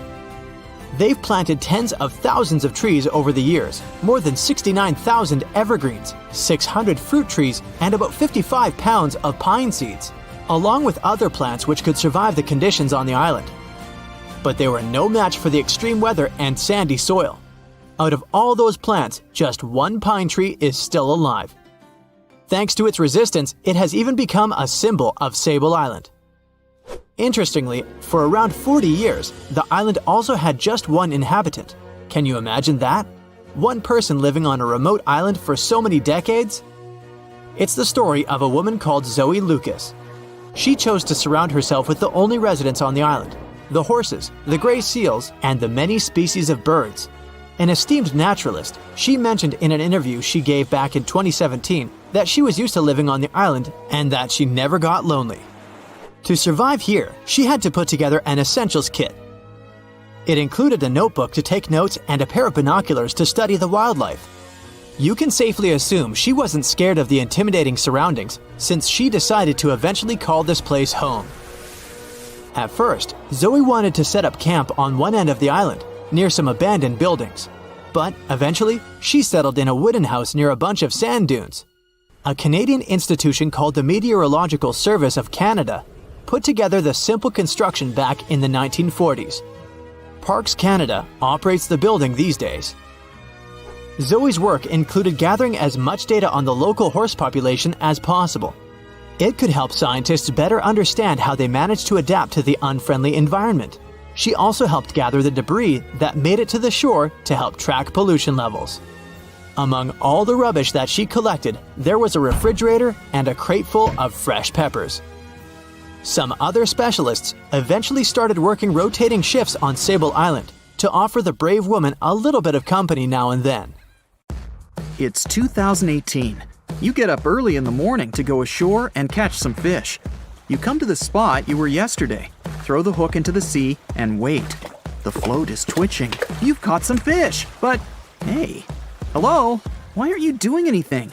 Right now, you don't care about the fish. You're looking at something in the distance. You open your mouth in surprise, since you see a huge ship stuck on a shoal. It wasn't here yesterday, so it got here at night.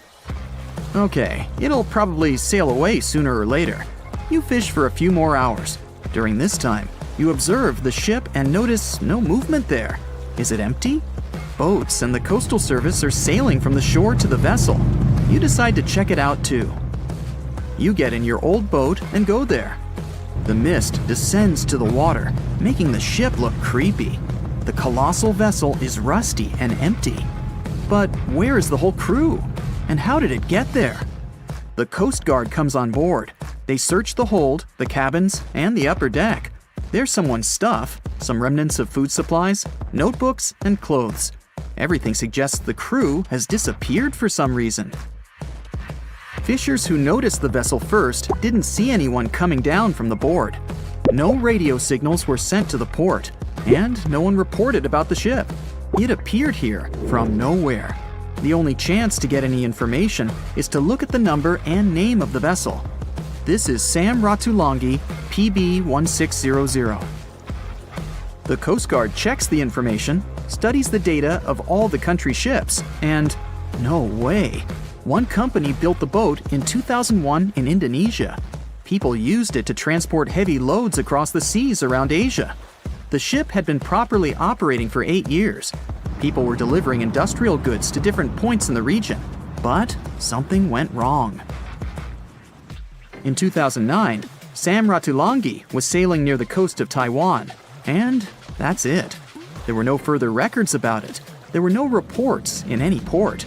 Everyone thought it must have drowned, so no one had been looking for it for years. And then, 9 years later, it appears here, big and rusty, off the coast of Myanmar, without sailors, without fuel. An investigation starts. City services are trying to find out the names of all the sailors working on the ship and find clues that would lead to solving this mystery. They also hope the ship owner will appear soon. They find 2 tow ropes on board.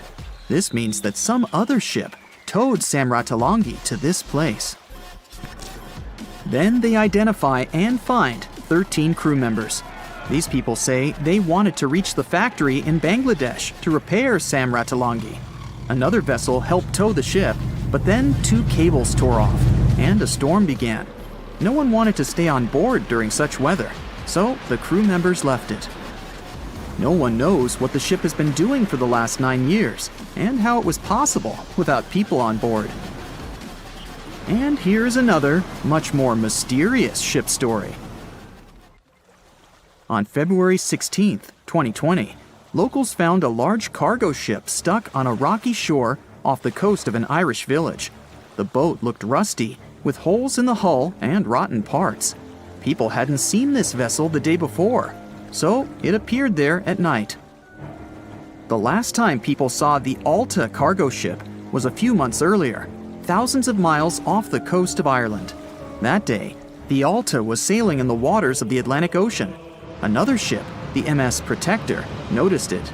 MS Protector crew members tried to contact the ship, but received no response. The people on board realized that they were facing an empty vessel. And then, 5 months later, it appeared near the coast of Ireland. There are more questions than answers in this story, but we managed to find something out. In 2015, the Alta appeared and disappeared from the radar several times. Any ship has an internal tracking system, so people can track its route using satellites. But Alta crew members often disabled this system. Perhaps they were engaged in some illegal activity. Anyway, in 2017, the ship often sailed between the ports of Greek islands. Then, the tracking signal disappeared and appeared only 10 months later, off the coast of North Africa. During this time, the ship changed several flags. In September 2018, the Alta was southeast of Bermuda and headed for Haiti. Then, the crew started facing problems. First, the main engine failed right in the middle of the Atlantic Ocean. The ship began to drift. Several days passed, but the crew members weren't able to repair it. They began to run out of food and water supplies. The situation got even worse when they found out that a hurricane was approaching the place. Fortunately, they managed to contact the U.S. Coast Guard. A helicopter flew to the Alta on October 2nd to bring them some supplies. There was enough food for several days. Then, a rescue boat sailed to the ship. It evacuated all the sailors and delivered them to Puerto Rico before the hurricane.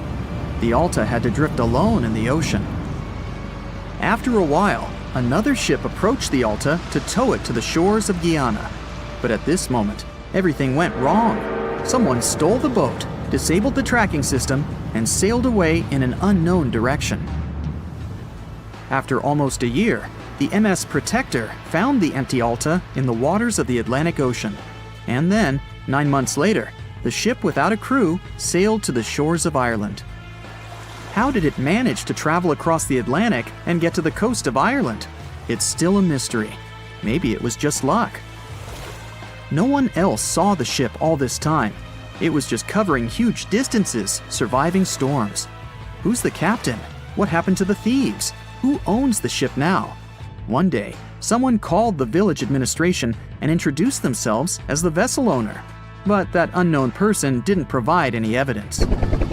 They found several barrels of oil on the ship, which they took away by helicopter. The Alta was rusting. Corrosion of metal could damage the environment. The vessel had no commercial value, yet it would have taken millions to get rid of it. There were 3 options for what to do: leave the ship where it was, tow it into the sea and let it sink, or disassemble it for scrap. But nature had its own plans. Storms and strong waves split the hull into 2 parts. The Alta was drifting without a crew in the waters of the Atlantic Ocean for about 2 years. But this is nothing compared to a ship that was traveling for 38 years. The record belongs to the SS Bayimo. It was a merchant vessel owned by some trading company. In 1931, the ship found itself on the ice off the coast of Alaska. Its movement slowed down. A thick layer of ice blocked the ship, and a strong storm only made the situation worse. The blizzard was so intense that the crew members couldn't see anything but a white veil in front of their eyes. Sailing any further was impossible. The team had to wait for the storm to end. They waited for a day, 2, 3 days. A week had passed, but the snowstorm was only getting stronger. Then, one day, it grew weaker. The crew members split into 2 teams. The first team went to the nearest city. The second group, along with the captain, stayed on board. They set up camp next to the ship and waited for the blizzard, which had started again, to end. There was 0 visibility. And finally, one day, the storm was over. Great! And now, wait a minute. But where is the ship? The SS Bayimo just disappeared during the blizzard. The captain was sure that the ship had sunk, so he left along with the crew. Then, a week later, they saw the vessel drifting near the area where they had lost it. The hull was damaged so severely that it was unsafe to sail on it. Repairing the ship would be pointless and expensive, so the captain decided to abandon it. He was sure that it would go underwater sooner or later, but it stayed afloat for the next few days, the next few months, and a few years. People had reported seeing it at various points along the coast of Alaska for 38 years. The last record of the SS Bayimo is dated 1969. Those who saw it claimed the ship was completely frozen, almost merged with the ice. Some people planned to start an expedition to find the ship, but all attempts were unsuccessful. The vessel is probably lying somewhere on the deep sea floor. Far out in the open sea on a perfectly calm day, a dot appears on the horizon. It grows in size as it gets closer, and soon you can see it's a ship. But when you look at it through the spyglass, chills go down your spine. The vessel is in perfect condition and its cargo is on board, but it's completely devoid of people, drifting listlessly along the current. That was what the captain of the Ellen Austin saw in 1881, and what brought his crew so many sorrows. In December of the previous year, the Ellen Austin, a big 210-foot-long ship, left the port of Liverpool to make its trip to New York. The ship was carrying a load of people hoping to find a better life in the New World. Captain A.J. Griffin took the vessel due southwest for a shorter voyage, and a few weeks into 1881, they found themselves north of the Sargasso Sea, known for its lack of winds and strong circling currents. Ships that got caught in those could lose control and keep on drifting in circles until they were dragged into the center. From there, they'd be incredibly lucky to get back past the currents, but more often than not, they stayed in the desolate desert of the sea forever. Worse still, the area belonged to the notorious Bermuda Triangle, which was already known to take down ships and make them disappear without a trace. The ship's crew were nervous, afraid of being in such a dangerous area so close to a sea that could bring them to a standstill. And ominously, some of the Sargasso Sea's calm must have escaped it, because the Ellen Austin lost its speed one day and fell adrift without the winds. It was fine, though. They had ample provisions and were still on schedule. Captain Griffin was walking around his ship, giving orders in a voice full of calm authority, and both his crew and passengers trusted him completely. But then, the lookout shouted from above that a ship was in sight. And indeed, when the captain looked in the direction the man was pointing, he saw a small schooner moving slowly into view and towards the Ellen Austin. As it came closer, it became apparent that the way the strange vessel moved wasn't right. The captain frowned and examined it through his spyglass. The schooner was untouched, but eerily silent. There wasn't a single soul on board. Derelict ships weren't that rare in the Atlantic at the time, but neither were pirates. Captain Griffin decided to wait and watch. After 2 days, the schooner was as quiet as always, and Captain finally thought it was fine to move in. He took a small team of sailors and boarded the stranded ship. There was nobody there indeed, but luck seemed to be on Griffin's side. The precious cargo of mahogany wood was still in the holds. The captain returned to the Ellen Austin and ordered his select men to take the smaller ship along to New York. The crew's spirits arose with the prospect of riches awaiting them upon arrival. When the winds blew strong again, the Ellen Austin continued its voyage, with the unnamed vessel tagging along. But after a couple of days, the ships were caught in a powerful storm and got separated. The wind, rain, and waves beat them for several days in a row. When the weather finally cleared, Captain Griffin ordered to find the schooner. They searched for another day until they finally found it adrift, way off the course. Griffin hailed his men on board the smaller ship, but no one answered. A party of sailors went to investigate and returned with their faces white with fear. The whole prize crew went missing in the storm. The captain wasn't one to lose such a valuable find, though, and ordered another team to take control of the schooner. Reluctantly, the sailors obeyed, and the two ships continued their voyage. They agreed to stay as close as possible to one another and ring their bells at set intervals at night to let each other know they were fine. Several nights went all right, with bells ringing reassuringly every hour. But one day, a thick blanket of fog fell on the sea and almost completely blocked their vision. The ships went on regardless and started sounding their bells earlier. When night came, the fog was still there, but the bells were the sound of life. Until they stopped. Captain Griffin rang the bell once, then twice. No answer. The crew lit the fires and looked out into the sea intently, but the fog hadn't lifted, and they couldn't see a thing in the swirling abyss beyond the ship's board. Nobody could sleep that night, and they waited in silence until the break of dawn. The first rays of sun made the fog slowly disperse, and the whole crew went to the edge of the deck with heavy hearts. There was still hope in them, until the last strands of the mist went away, revealing a vast, calm, and most importantly, empty ocean. The nameless schooner was gone, and so was the second team of the Ellen Austin sailors. The ship sailed the rest of the way to New York in grave silence. Once it arrived at the port, the passengers were only too happy to leave the vessel, and no one so much as turned their head as a goodbye. That was the ship's last voyage as the Ellen Austin. That same year, it was sold to a German shipping company and renamed Meta. No one ever found the derelict schooner or the sailors that went missing with it. And that would probably be the end of this mysterious and unresolved story, if it held at least a little bit of the truth. In reality, none of the enigmatic things in the narrative actually happened. The Ellen Austin did indeed leave Liverpool and headed southwest to New York, and its captain was really A.J. Griffin, taking people to the American continent. But from here, the story falls apart.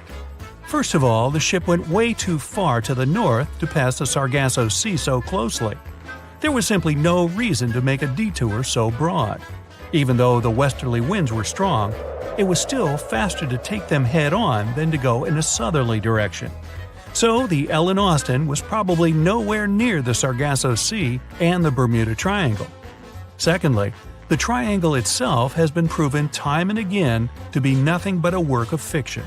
In fact, it gained popularity in the middle of the 20th century, while nobody even thought of drawing a triangle in the Bermuda area before that. The mystery was popularized by science fiction writers and became a common myth, while no serious research proved it any more dangerous than other parts of the world's ocean. So the crew of the Ellen Austin weren't even aware of the Bermuda Triangle back then, let alone afraid of it. Thirdly, the whole story was told and retold by magazines and mystery-loving personalities with ever-changing details.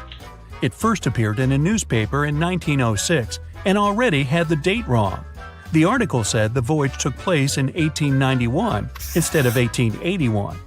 Later, the story resurfaced in 1935 on the radio with the wrong name of the captain. It was Baker, not Griffin. The date was also off, saying the trip was taken in August 1881, when the Ellen Austin was already renamed Meta. The legend grew upon with other strange details, such as the ship's route from London to Newfoundland, which was never the case. But the final debunking came from the archives of Lloyd's of London, the marine insurance market that keeps all logs of trade and emigration ship routes.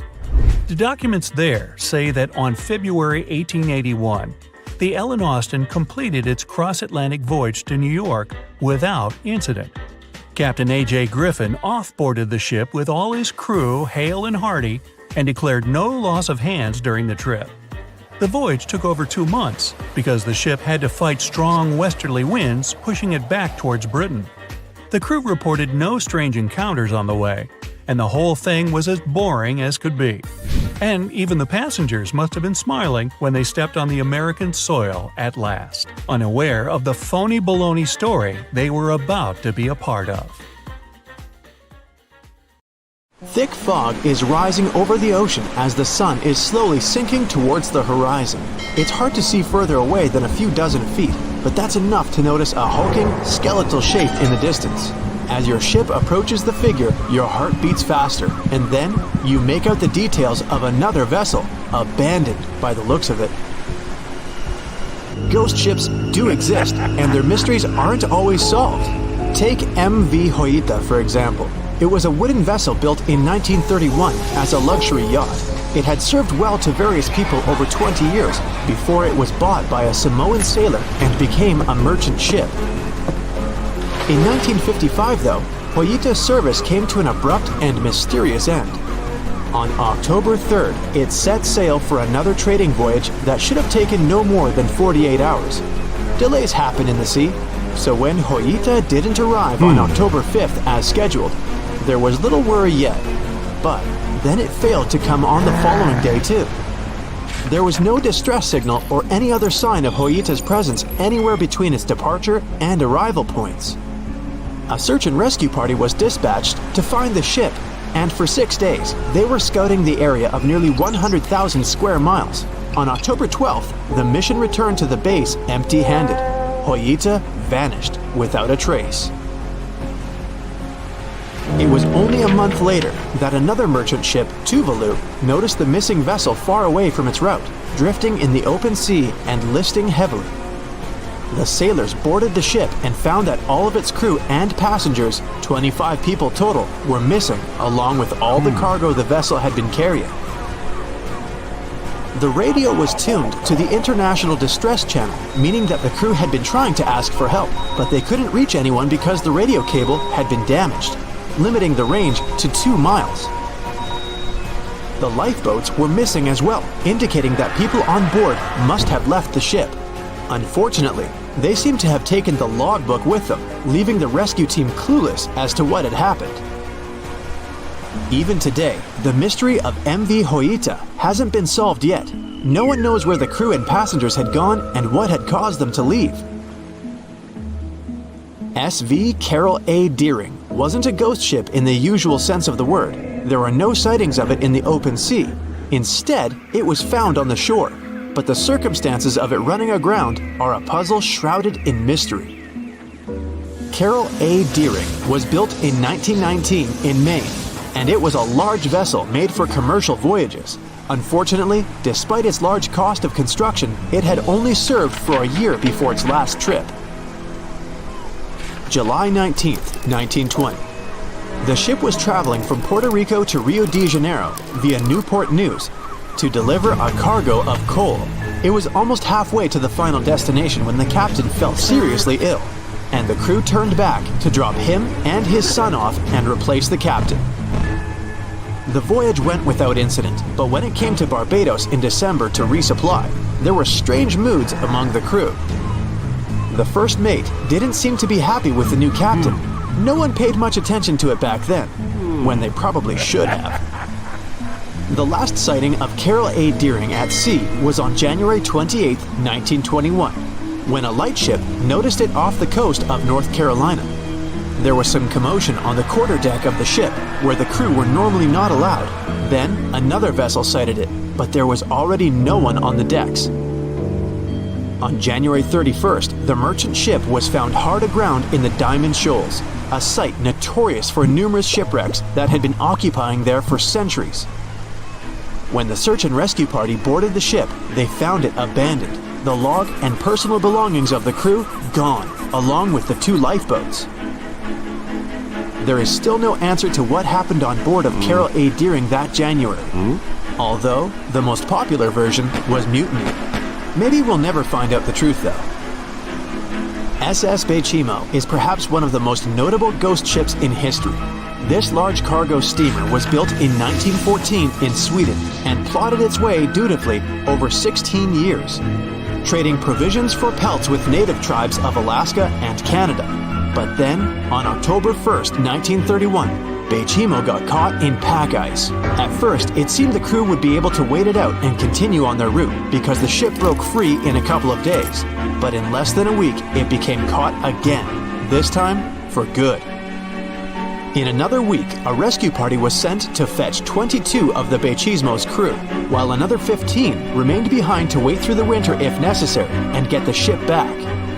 But a month later, after a powerful blizzard struck their camp, the sailors went out of their shelters only to find the ship gone. Luckily, a few days later, a native hunter told the Bayimo hadn't been lost yet. He'd seen it about 45 miles from where they had been stationed. They managed to track it down, but decided the ship wouldn't survive the winter. So they took the most valuable cargo from its hold and abandoned it. They were wrong though. SS Bayimo did survive that winter, and many more that followed. When the ice broke, it sailed away on its own, drifting listlessly along the shores of Canada and Alaska. There were numerous sightings of the ghost ship, sometimes adrift in the open sea, and at other times stuck in the pack ice again. People attempted to board and salvage it, but weather conditions or lack of equipment always prevented them. SS Bayimo was last sighted by native Alaskans in 1969, 38 years after its abandonment.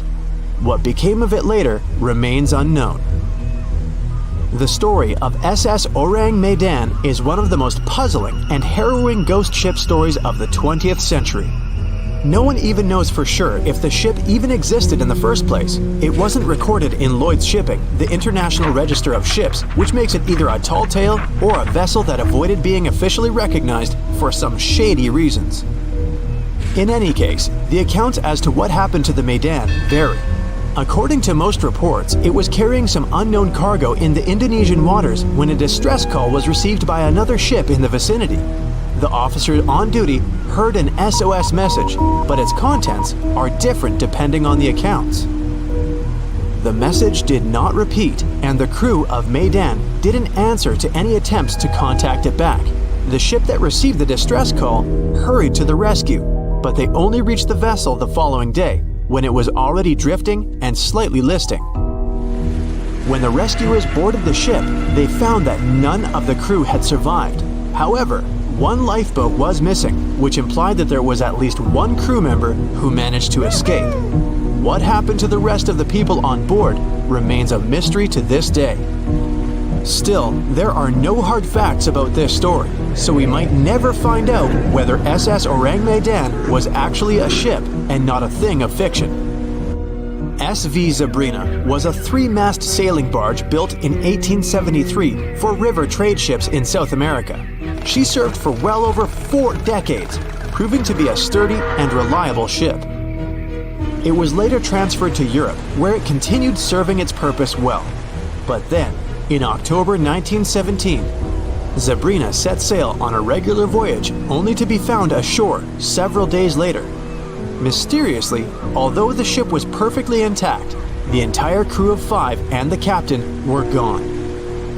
There is no direct evidence or hard facts as to what really happened that day. The most convincing theory is that the crew were washed away from the deck because of an underwater explosion. And then the ship sailed ahead without them. But the truth, as always, remains unknown. Ice piracy is like Pirates of the Caribbean, but you gotta swap those tropical seas for icy, freezing waters. And the captain here isn't Jack Sparrow, but a massive glacier in Antarctica. Meet the Polar Ice Glacier.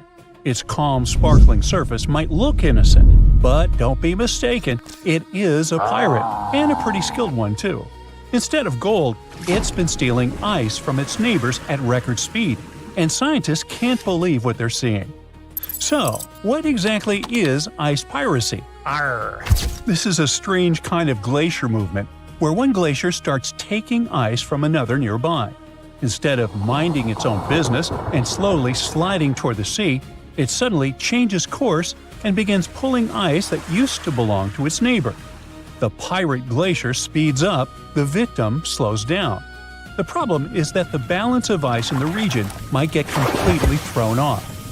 This isn't brand new information, though. Scientists have known about this quirky behavior for quite a while. But they used to think that this process took hundreds, maybe even thousands of years. Now, something really strange is happening in Antarctica. We're seeing, for the first time ever, a glacier pirate in action, and it's moving much, much faster than anyone expected. It all started when researchers from the University of Leeds began looking at satellite images taken between 2005 and 2022. They wanted to analyze the rates of flow from 8 ice streams in West Antarctica. And yes, glaciers do move. Think of them as huge piles of snow that have turned into solid ice over time. This ice slowly changes shape, shifts, and moves. That's why glaciers are often called rivers of ice, because they flow, for real. Gravity is what makes it happen. The ice slowly slides and deforms under its own weight, thanks to the pull of gravity. And when it comes to glacial movements, they can either advance or retreat. If more snow and ice build up and melt away, break off, or evaporate, a glacier will advance. But if it loses more than it gains, it will retreat. Oh, and glaciers also move at different speeds, depending on things like the slope of the land beneath them. But if that flow starts speeding up, well, that's bad news for coastal communities all over the world, because that means more ice is moving from land into the ocean, which contributes to Antarctic ice loss and, eventually, sea level rise. Now, back to the recent ice research in Antarctica. The team calculated ice velocity using a tracking technique that measures how visible features like cracks or rifts on the ice surface shift over time. And they found that 7 of those 8 Antarctic glaciers had sped up. On average, they've doubled their speed since 2005. Given the impacts of how Antarctica's climate is changing, warming up more and more each year, this doesn't really come as a surprise. But here's something strange. One glacier, just one, slowed down. We're talking about the Kolar West Glacier. It slowed by about 10% over the study period. But how can a massive chunk of ice just hit the brakes, so to speak? To figure that out, researchers looked at its surroundings, and there it was, the culprit, the Kolar East Glacier. Experts think Kolar West slowed down because it's flowing toward its pirate neighbor, Captain Whitebeard, Kolar East. That one's moving much faster. In fact, it's one of the fastest glaciers in the area. Its speed has been increasing by about 105 feet every year over the study period. Okay, that might sound slow, even for a tortoise. But for a glacier, that's disturbingly fast. Kolar East is the Usain Bolt of ice chunks, and that's not even the most impressive part. The strange thing is that it changed its flow direction. Instead of moving straight ahead like it used to, it's now turning towards its neighbor, Kolar West, and pulling ice from it. Scientists think this is happening because the ice at the point where the glacier meets the ocean is melting faster than before. That glacier melting makes the ice thinner, and as it thins, it changes the way the ice upstream flows. So now, instead of feeding both glaciers evenly, more of that ice is being funneled onto Kolar East. In short, Kolar East is speeding up and changing its course. So now it's pulling or stealing ice from its slower neighbor. And just like that, this mysterious glacier in Antarctica became a real ice pirate. Okay, this whole ice piracy thing isn't that weird. It's part of how glaciers normally behave. Slow, dramatic, and occasionally a little mischievous. What really blows scientists' minds is how fast it's happening. They used to think this was a super slow process, something that would take hundreds or even thousands of years. But this one is taking place in just 18 years. And this is a huge satellite discovery in Antarctica. Scientists were only able to spot it thanks to the Copernicus Sentinel-1 mission, a pair of European satellites that use radar to keep an eye on Earth's surface. They can track changes in ice, land, and ocean with incredible precision and coverage, making them perfect for studying how the polar regions are changing. Because here's the thing, keeping an eye on the coldest parts of our planet is becoming essential for our future. And this particular part of Antarctica, where both the Polar West and East glaciers are located, is thinning faster than anywhere else. Its glaciers are retreating at record speed. The grounding line, the point where the glacier stops resting on land and starts floating on the sea, is moving backward. When that happens, the ice sheet slides into the ocean even faster. But scientists say glaciers aren't just melting, they're reshaping themselves in completely new ways. And that's exactly what's happening with the Polar East Glacier. Seeing a pirate glacier in action firsthand has once again changed how scientists look at things. The new data on ice piracy shows something they've never seen before. Glaciers and floating ice shelves are interacting in new and surprising ways. So, more and more, experts need to rethink how these icy giants behave as the world warms up. And that's a big deal, because they play a significant role in how fast sea levels rise this century. In fact, Antarctica's glaciers are one of the biggest reasons our oceans are swelling. The continent is losing about 135 billion tons of ice every year. That's like dumping tens of billions of Olympic-sized pools of water into the ocean annually. If all of its ice melted, sea levels would rise by about 190 feet. That kind of rise would flood much of Florida and huge areas of the Netherlands and Bangladesh, for example. Many small island nations would completely vanish beneath the waves. Now, you might be asking yourself, what's hiding beneath all of Antarctica's ice? Well, it might look flat from above, but underneath that mile-thick layer of ice lies a whole landscape of steep mountains and deep valleys, crossed by winding rivers. Those hidden rivers could play a crucial role in how the ice sheet reacts to all this unusual warmth. Scientists now predict that as Antarctica's ice sheet keeps melting and thinning over the next few decades, those subglacial rivers will grow, overflow, and shift into new paths. This could make some of the biggest glaciers near the coast start to break apart faster, and that would make sea levels rise more quickly. So that's why understanding these changing dynamics and glacier movement, like our icy pirate, is so important. Every new discovery helps scientists figure out what's really driving Antarctica's glaciers and how they are responding to a warming world. The more we learn about these frozen giants, the better we can predict what might happen next, and how changes down in Antarctica could ripple across the entire planet. Giant container ships are responsible for much of the global trade. Thanks to them, you receive your orders from overseas, sooner or later. But they do have a problem just like any mechanical vessel. They tend to break down. That's where these little bad boys come in. Tugboats are meant to help any stranded vessel that either lost power or sustained any technical or physical damage. Besides being salvage vessels, tugboats also help guide ships when they dock. Since these ships are massive, underline, they require little tugboats to survey the surroundings and help them navigate to dock properly. They also serve as firefighting boats in case a fire breaks loose in the ship. Many of these cargo ships already have a system to stop fires, but tugboats provide extra help in case the fire gets out of control. Many cargo ships pass through below-zero regions like the Arctic and face plenty of obstacles, or icicles. Tugboats to the rescue again. They can make the first move by breaking the ice so that the vehicle can pass through without damaging itself or delaying its course. They also help large ships move through narrow areas. On March 23, 2021, the Ever Given, one of the largest container ships in the world, got stuck in the Suez Canal for 6 days. It froze global shipping of almost $10 billion of trade in a day.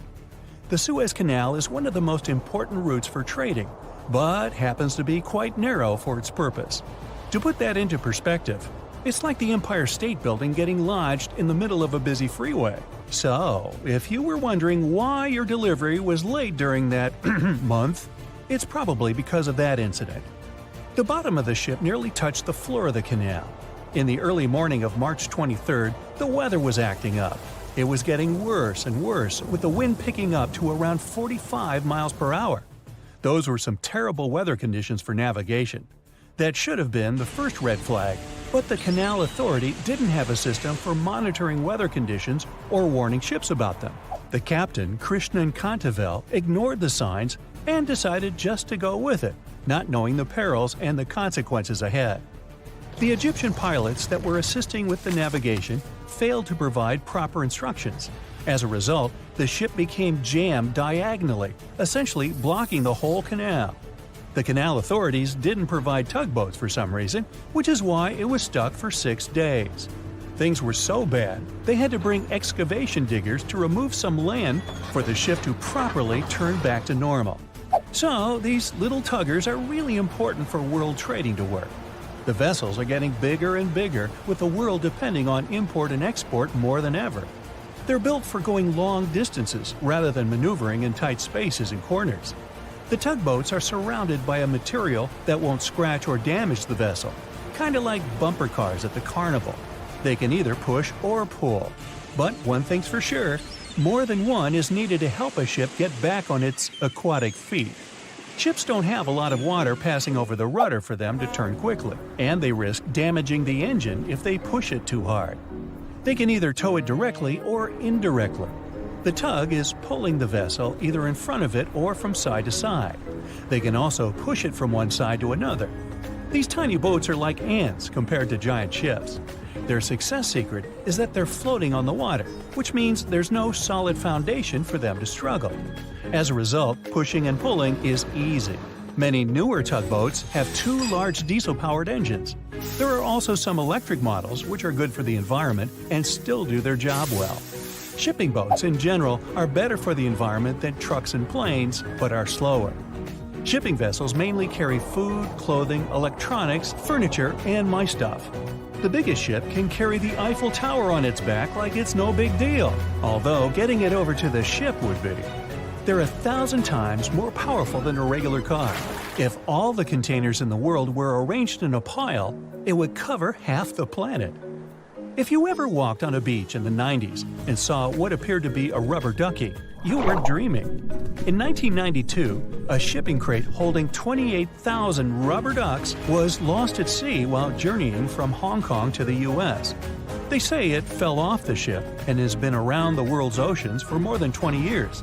What seemed like a horrible accident that would leave dire consequences for the world's marine ecosystem proved to also be helpful for us to learn and understand the world of plastic pollution and how the ocean currents work. These ducks seem to have had quite the journey when they broke free from their container life. Some reports show they got washed up on the shores of Alaska, South America, Hawaii, Pacific Northwest, Scotland, Australia, and even froze in the Arctic. Rather than making their way to thousands of bathrooms in the U.S., they went rogue and backpacked around the world to see what else lies beyond tiled walls and bubble baths. Many were collected and removed from the seas and oceans, while some are still out there. There are around 2,000 of these duckies circulating in the currents of the North Pacific Gyre. In case you were wondering, that's a place where the currents meet and whirl with one another between Japan, Alaska, Kodiak, and the Aleutian Islands. They've even created a website to track these ducks down with a contact form that lets people inform of one or many ducks they find across the world. But who knows? Maybe we'll never recover every single duck that was lost at sea at the time. This is just one incident out of many. Studies show that at least 2,000 to 10,000 shipping containers are lost at sea every year. Many containers that do slip off and fall into the sea don't always sink to the bottom. They're floaters. On the downside, they don't float high enough to become colorful islands that are easy to notice. They float like icebergs, with just the top of the container showing, which means that any passing ship or boat won't see it from above. If they pass through it, then significant damage can happen to the ship. They can't stay floating forever, so they end up sinking after many days of being suspended in the open water. Some people have even seen shipping containers washed up on shore after being stranded at sea. These bad boys have been made to last for a very long time. If you take proper care of them, the life expectancy of each container can stretch for more than 20 years. It's pretty amazing that they travel all over the world and are filled and refilled with new items many times. They go through all sorts of weather conditions and have to survive in different climates. Many modern houses are made out of retired shipping containers designed with a nice aesthetic touch. Shipping container houses provide the exact same living conditions, except they look cool. Besides looking cool, they're economically friendly compared to regular houses. You can save plenty of money with the structure pretty much halfway done. All that's needed is just a little foundation and a few adjustments here and there, and boom, you've got yourself a house. You're also doing the world a favor by contributing to the environment. Those homes are recycled containers that have just been refurbished and polished for anyone to live in. They're good enough to live in freezing conditions and scorching weather. The industry is booming, so you can have your new home delivered to you within 10 weeks. You can customize it before they build it for you. It's easy to transport since it's not heavy, it's just bulky. You can predict your cost without the surprise payments that might follow. Many of these containers start their journey in a steel yard and travel all over the world. And in the end, they retire in a nice piece of land and host families that will get to be a part of their history. Wow, I can hardly contain myself.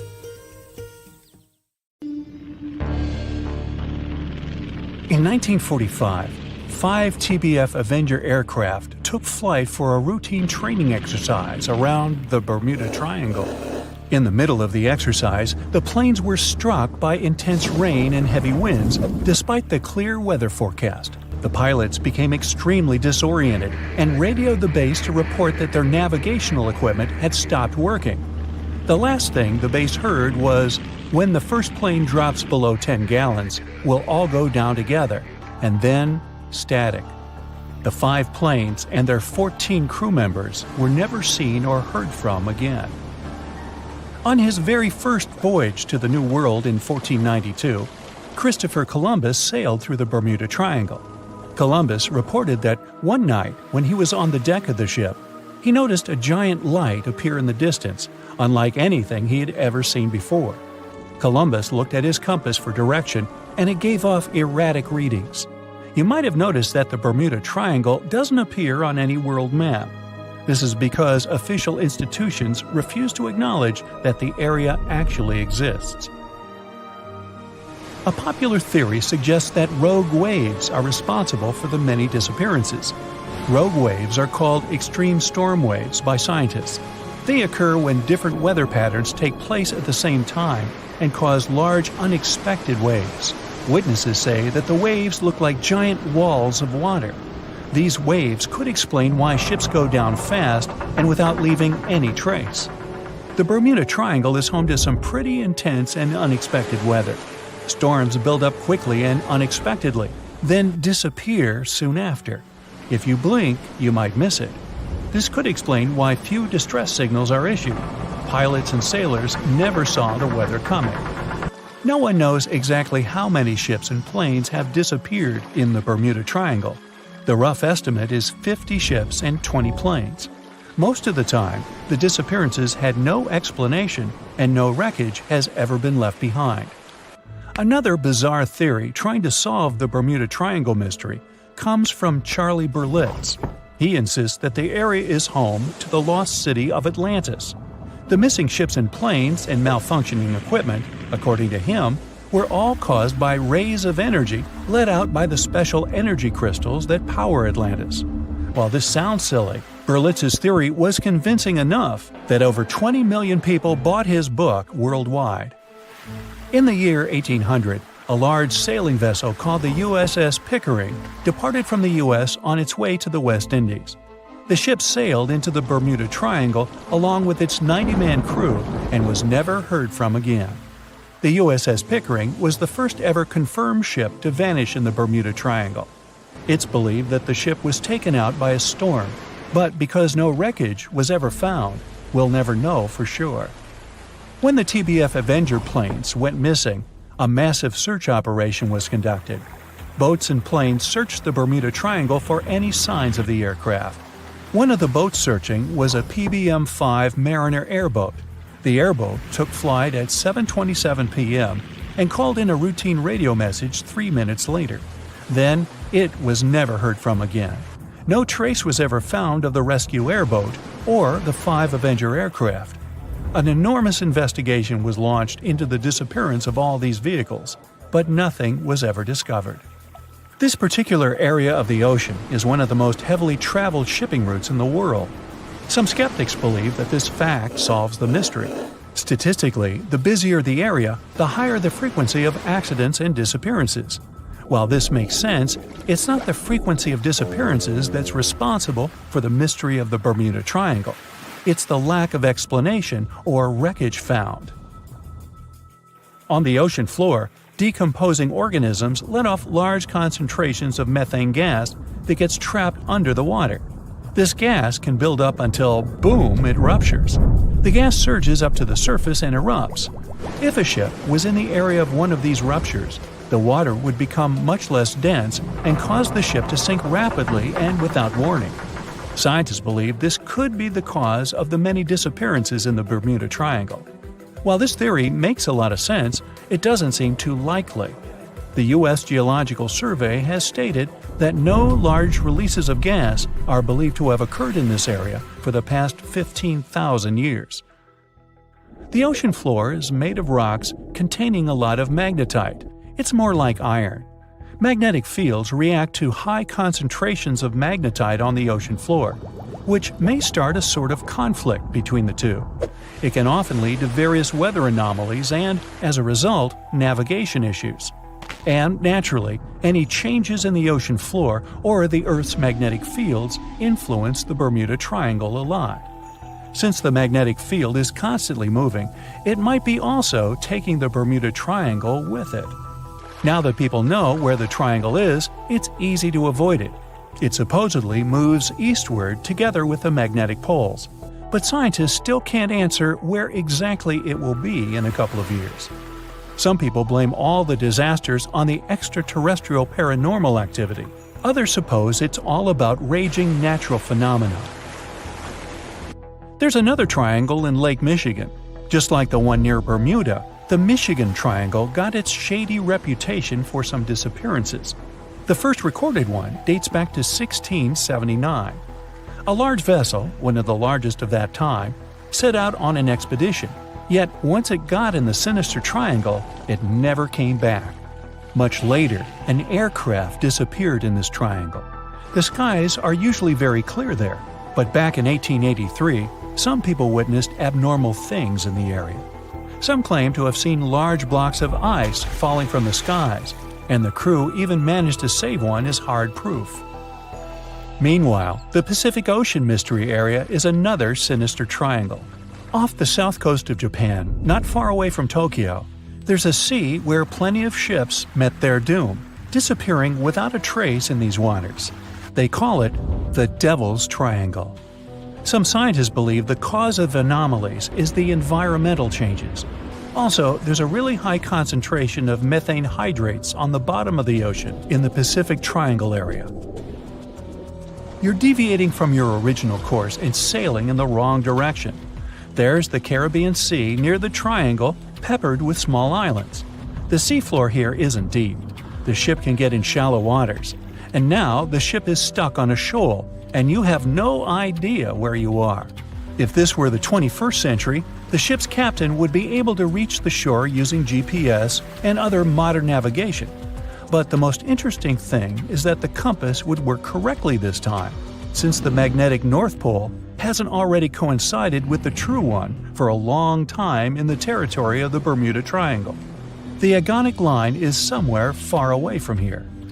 There are no problems with navigation now, but for some reason, this is where ships disappear. In fact, not just here. Throughout the Atlantic Ocean, there are places where many more ships were gone. The Bermuda Triangle is not even in the top 10 of such places. One of the main reasons why many ships are lost here is that one of the most popular shipping routes in the Atlantic passes through the Bermuda Triangle. And the more ships in one place, the more shipwrecks.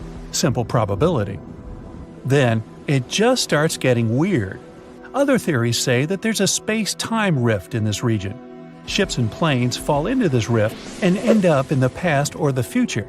But for some reason, there's not a single proof of this myth. There's no reason to think that the rift is hidden somewhere here.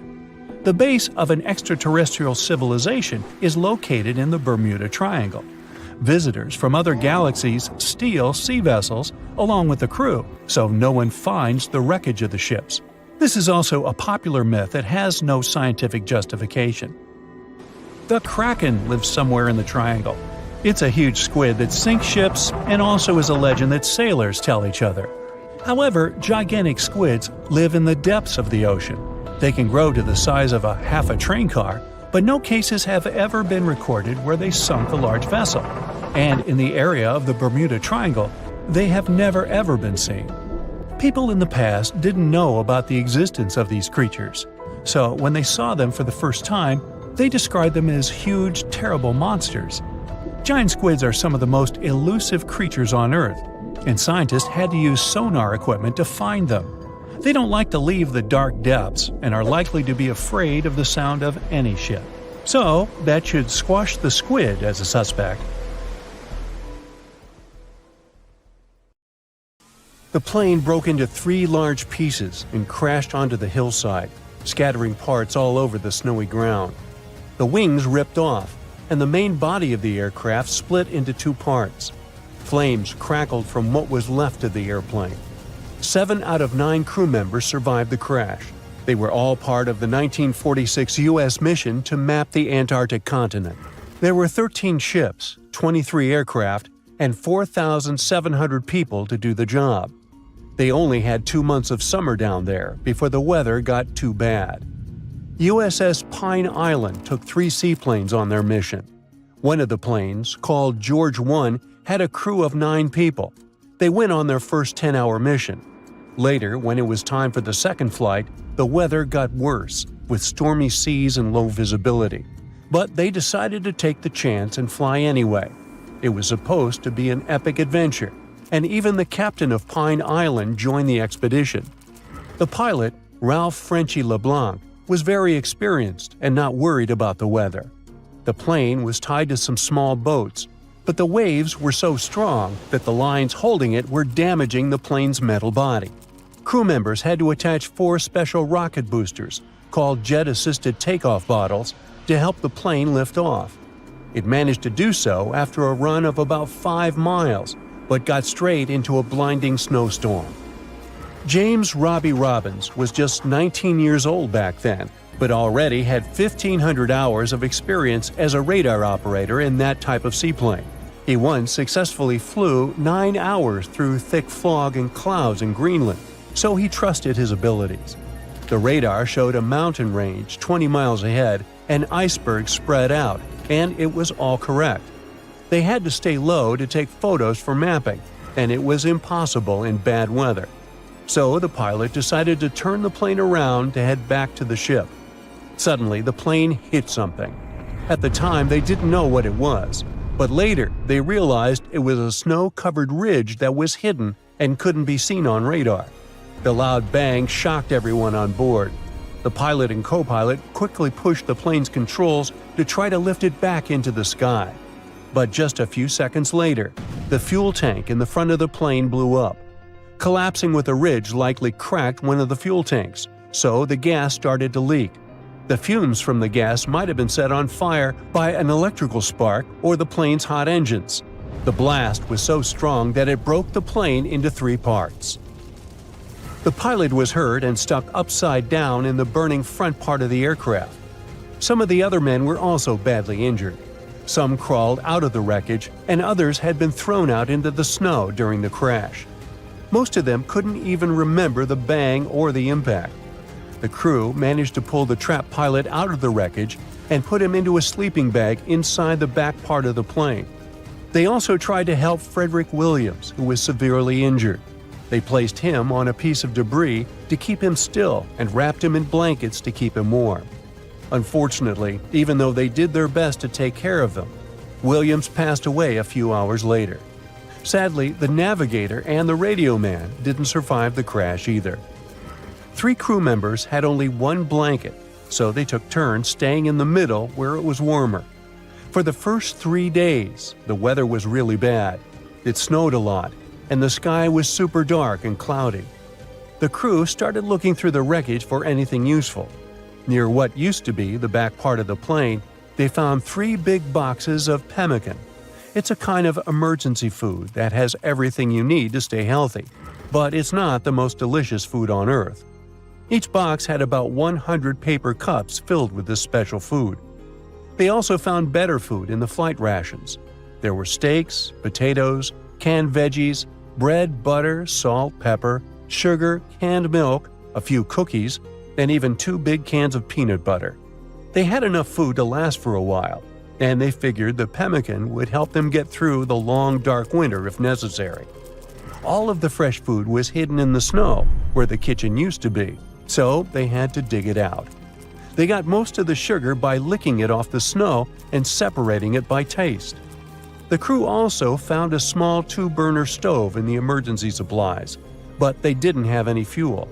Luckily, the plane had some fuel left in the tanks, so they tapped one of the lines and had enough to last a long time. They kept the burners constantly on to melt snow to fill 2 or 3 water holders that held about 4 or 5 gallons each. It seemed like it took 15 or 20 pots of snow to fill just 1 cup of water. After 3 days, the weather got better, the sky was clear, and the sun was shining brightly. From where they were, they could see the ocean down the hill. While exploring the wreckage, they found more sleeping bags, a camera with film, and other supplies like a sled and a life raft made for 9 people. Days went by, and the sun never went down. Huge, hungry seagulls hanging out right next to the wreck were getting on everyone's nerves. To distract themselves a bit, the crew played an old Navy game called Salvo. It's like a battleships game for 2 players, where your task is to find and defeat all the ships of your rival. They also took some photos of everyone and the wreck from different angles with a Brownie box camera they had on the plane. The radar man painted big yellow letters on the airplane's wings with the names of the deceased crew members to make sure rescuers knew what had happened. On the 13th day, a rescue plane finally showed up. Everyone shouted, waved, and did everything to get the pilot's attention, but the plane didn't stop and kept flying. 2 hours later, it came back, and Robbins, in a hurry, threw fuel onto a pile of flammable stuff to set it on fire. The bang was so big, it burned his eyebrows, but it worked. The plane turned and flew toward them, wiggling its wings as a sign it saw them. The pilot dropped a note attached to a weight. It said, "If you can walk to the lake, make a circle. If not, form a straight line." The lake was 10 miles away, but they knew they had no choice but to get there, and so they made a circle, signaling that they were ready for rescue. Then they got to work. They stacked sleeping bags on the sled and placed their injured pilot on top. Robbins took a compass from the crashed plane and attached it to the sled's handlebars to help guide them. 3 men pulled the sled while another walked behind, making sure they stayed on track. The snow was so deep that they often sank up to their waists. The journey only got easier when they reached solid ground, so it took them 24 hours to walk the 10 miles to the shore. As they got close, a thick fog rolled in, so they couldn't see the rescue plane. But the pilot started the engines and the crew followed the sound. Soon, 2 rescuers arrived in a raft and helped them paddle out to the waiting plane. They climbed aboard and flew back to their ship, the Pine Island. All the survivors were taken to the USS Philippine Sea and later returned home. For 6 of the 9 men who crashed on Thurston Island, life continued.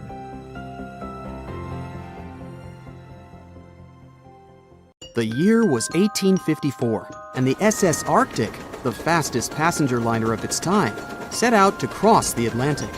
As it sailed through the misty veil, it slowly disappeared into the unknown. The Collins Line, an American shipping company, was started in 1818 and only began seriously trading in the transatlantic by 1835. Its steamships crossed the Atlantic from Liverpool to New York within just 10 days. Doesn't sound like a great speed today, I know, but back then, the same thing took other ships several weeks. Light on the water with their wooden hulls, powering through with a strong steam engine, those steamships were the favorite choice for many high-profile people. What could go wrong with such an advanced ship, they thought. This reminds me of some other ship everyone believed to be unsinkable. But anyway, back to the Collins Line. It grew to be a serious contender on transatlantic routes, with only one other competitor, the Cunard's Line. It was a British company also aiming to be the main force through the Arctic Passage. In 1835, the company received a new ship that traveled to Liverpool and came back to New York with the largest cargo ever at that time. From then, the Collins Line was steadily growing. It seemed like there would only be future successes for it. Unfortunately, their lavish ships became costly to run with the amount of coal used. Massive power along with weak wooden hulls meant they needed many repairs after each voyage. So, every trip ended up being expensive. But since the ships were safe and had a great reputation, people were willing to pay the price, and the company was definitely not in crisis. They had achieved something no one had managed to do before them. Like I told you, their ships crossed the Atlantic in a whopping 10 days, and Edward Collins, the owner, was very determined to maintain the pace. Their 5 ships easily outran the Cunard's Line of only 3. With this great praise, it provided more attention. Though the Cunard's ships were slower with their iron hulls, they believed there was still profit, regardless of how slowly they sailed. Among Collins' ships, the Arctic, the third of them to be launched, was the largest, reaching 284 feet long, with 2 side-lever steam engines, each with 1,000 horsepower. The paddle wheels made 16 revolutions a minute when at full speed. At the time of its launch, the press called it the most stupendous vessel ever constructed in the United States. But glamour and fame couldn't avoid what would come next. On the 27th of September, the Arctic was on its journey from Liverpool to New York, continuing a speed pace through the thick fog. It's possible that by that moment, after 4 years of record-breaking trips, the crew became overconfident with their sailing and the ship. Going only 50 miles from Newfoundland, they carelessly continued through the fog with no radio contact, sonar, or any other form of identifying objects, equipped only with Morse code. A smaller ship, the SS Vesta, which operated as a fishing vessel, often worked around Newfoundland. It was passing through the same path as the Arctic and crashed into its side.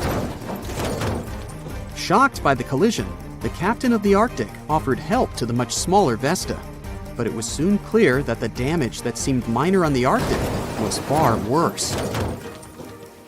Beneath the waterline, a hole was letting water into the hull. The cost of the much faster wooden hull now seemed less valuable. They steered toward land, trying to plug the holes, but they weren't doing so well, and the seawater continued to pour in, filling up higher and pushing the ship down. And finally, once the engine room was full, it put out the boilers, taking away the massive power the Arctic was once legendary for. They moved slowly until coming to a complete stop. The ship continued to sink, and the order was to abandon it. At the time, maritime law allowed for the Arctic to carry only 6 lifeboats, only capable of saving 180 people. The crew and some of the passengers managed to push their way aboard and took most of the seats on those boats. Things were pretty wild, and everyone forgot about their manners, not letting the ladies and the youngest ones board first.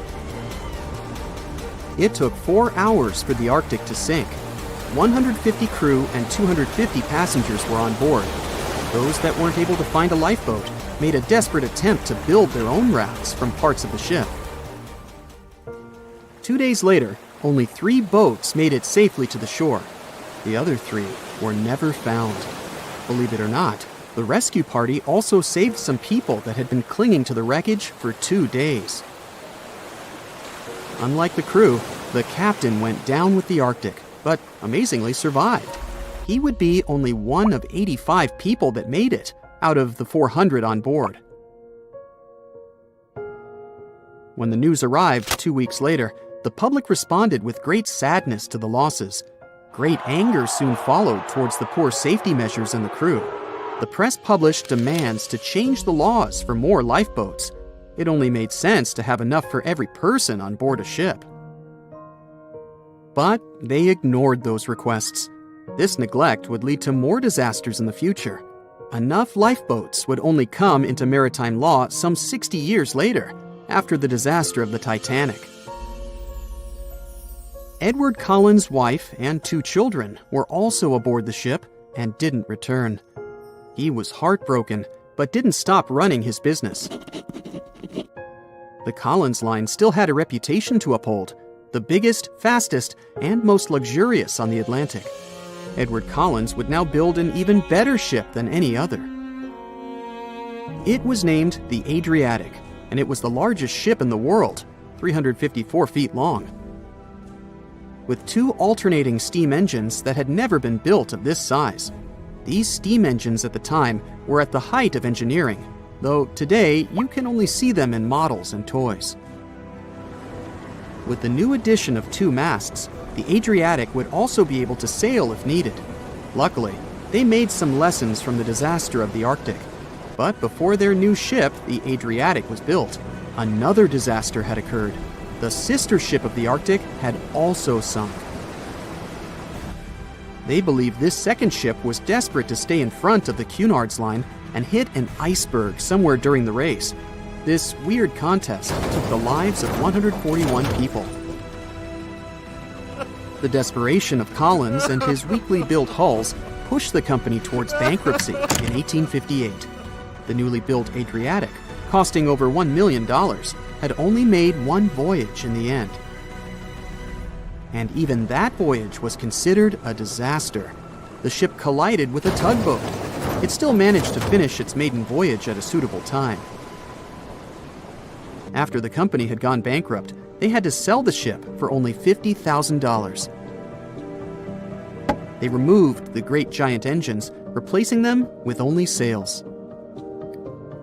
Although it was once the greatest ship on the high seas, it was only 30 years later until it was abandoned, labeled irreparable, and anchored in a river. The other remaining ships were also sold and only used for parts. Edward Collins left the industry altogether, seeking work on dry land instead. As the Collins Line was no longer in the mix, the Cunards would grow in strength. Without competition, they would win the Blue Ribbon for the next 30 years, and 180 years later, after producing hundreds of ships. They still have a constant presence on the seas as they provide transatlantic crossings, world voyages, and leisure cruises. To this day, the Cunard Line is the only one to run ships between Europe and America, and it's great proof that it's not always the fastest that's the best.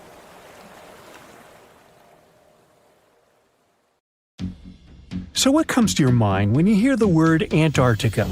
Most likely, cold, snow, ice, and penguins. Yet, this is one of the least explored regions in the world that hides many strange and unique things. Check them out. You don't have to go to Antarctica to see this weird thing. All you need to do is open Google Earth and move to one of the southernmost islands of Antarctica, King George Island. Recently, internet users have noticed a large and pretty strange cave entrance there. Where does this wide, dark passage lead? People started making suggestions. It's the entrance to a secret base or some laboratory. This is the part of the spaceship that crashed there thousands of years ago. This is the door to the ancient city of Antarctica. Perhaps there's a giant rock mountain with an ancient cave beneath all this snow and ice. Well, there's some ideas. Users have calculated the approximate dimensions of this cave. It might be about 74 feet high and 250 feet wide. You could hide a Boeing passenger jet in there. Nature probably created this entrance. This is a logical explanation, but there are two strange factors. First, take a look at the foot of the mountain. It seems that there are steps there. They're dark in color, as if they're made of stone. And if you look closely, you can notice something similar to human footprints. Has anyone entered this cave? Or maybe someone is still living there now. The second oddity is the disappearance of the mysterious finding. For the first time, people noticed it in a Google Maps snap in 2007. Then the entrance disappeared. Then it reappeared a few years later. After that, it vanished. And in 2022, people saw it again. Perhaps old snow melts, a new layer falls, and then the wind blows it away and the cycle repeats. But the alleged steps leading deep into the cave make one doubt the natural origin of this tunnel. You can easily find the coordinates on the internet and visit the cave via Google Earth. You might see something there and tell the world. There's another strange thing people discovered with the help of Google Earth. In 2020, one user found a strange object that looked like a giant ship 100 miles off the coast of Antarctica. It was covered with ice and snow and lying on its side. It looked like a cruise ship. You could notice the windows, the deck, and the bridge. But not all people agreed with this. Some claimed it was a spaceship. Others said it was some kind of secret building. The user who first noticed the ship stated that its size was about 400 feet, which is the perfect length for a passenger vessel. But what is this ship doing in such a remote place in the middle of a glacier? How did it get here? Who was its captain? No one has found the answers to these questions yet. In 2016, people using Google Earth discovered a photo of an unknown sea monster floating off the coast of Antarctica. This creature resembled a giant squid with a length of about 200 feet. This is slightly shorter than 3 train cars. Just imagine this kraken swimming in Antarctica's dark, icy waters and dragging to the bottom everything it meets on its way. Maybe it's the great and terrible Chulu, or one of its offspring. You will quickly notice this blood-red waterfall among Antarctica's endless, dazzling white landscapes. Don't worry, it's not blood. For many centuries, the waterfall has been painting snow in a bright red color. The stream flows straight out of a white iceberg. Let's look inside and find out what's happening there. Millions of years ago, there was a small crystal-clear pond, but then a glacier formed around it. A thick layer of ice and snow blocked sunlight, heat, and oxygen access. For millennia, the reservoir remained in this cold vacuum. But at one point, the water made a hole in the icy wall and broke out. When this salty water comes into contact with oxygen, it immediately turns scarlet or rusty. Antarctica is the only place where you can find such a unique natural phenomenon. One of the driest places on Earth is located in Antarctica. It's one of the most lifeless deserts in the world, the McMurdo Dry Valleys. In this desert, you won't see the scorching sun, hot sand, and cacti. A desert means a place with a lack of precipitation and life. The McMurdo Dry Valleys meet these parameters. But this place is also unique for Antarctica, since you won't find glaciers there. Despite the frost, ice can't form in the desert because it hasn't rained for millions of years there. It also never snows. A strong wind coming from the mountains reaches speeds up to 200 miles per hour. It would be difficult for you to stay on your feet there. The wind is filled with moisture. It heats up and evaporates all the liquid and snow in the desert because of its high speed. Only dry air reaches the ground. But you can find several lakes there. They don't freeze, only thanks to the high concentration of salt. The water is so salty that large life forms can't develop there. But scientists have found microscopic organisms near the lakes. 20 million years ago, Antarctica was filled with swamps, trees, and swarming with insects and animals. But now, it resembles the surface of Mars, literally. Scientists and astronauts are exploring such regions as the McMurdo Dry Valleys, since the natural conditions there are similar to those on the Red Planet.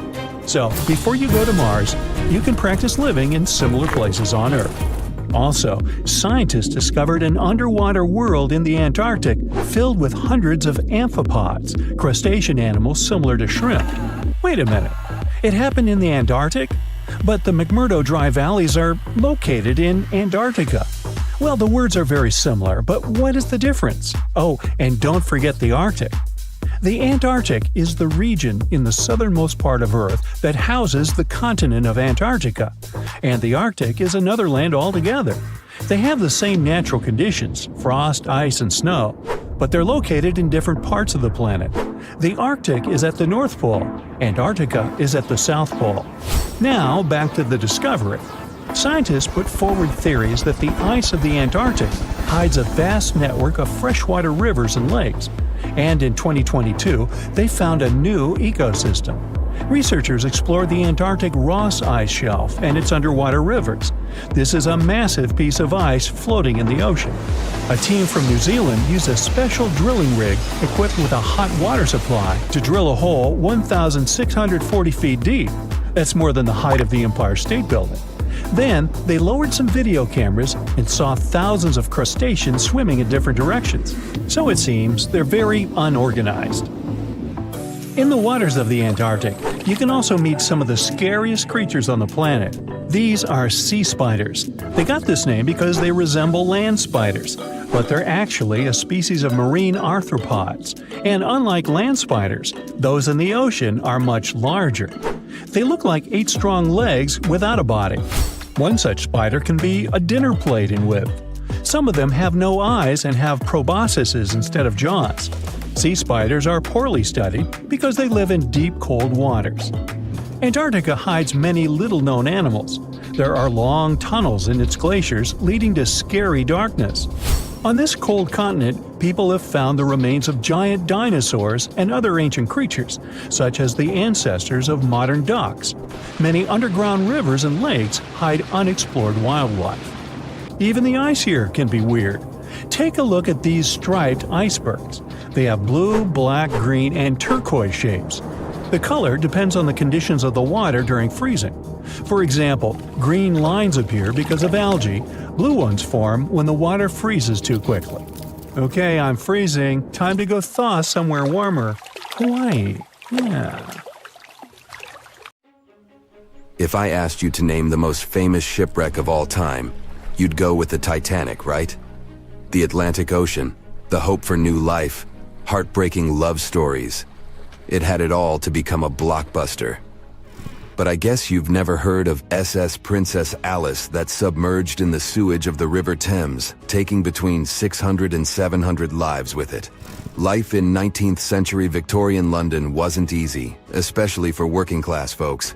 Affordable public transport and bank holidays made it a bit easier.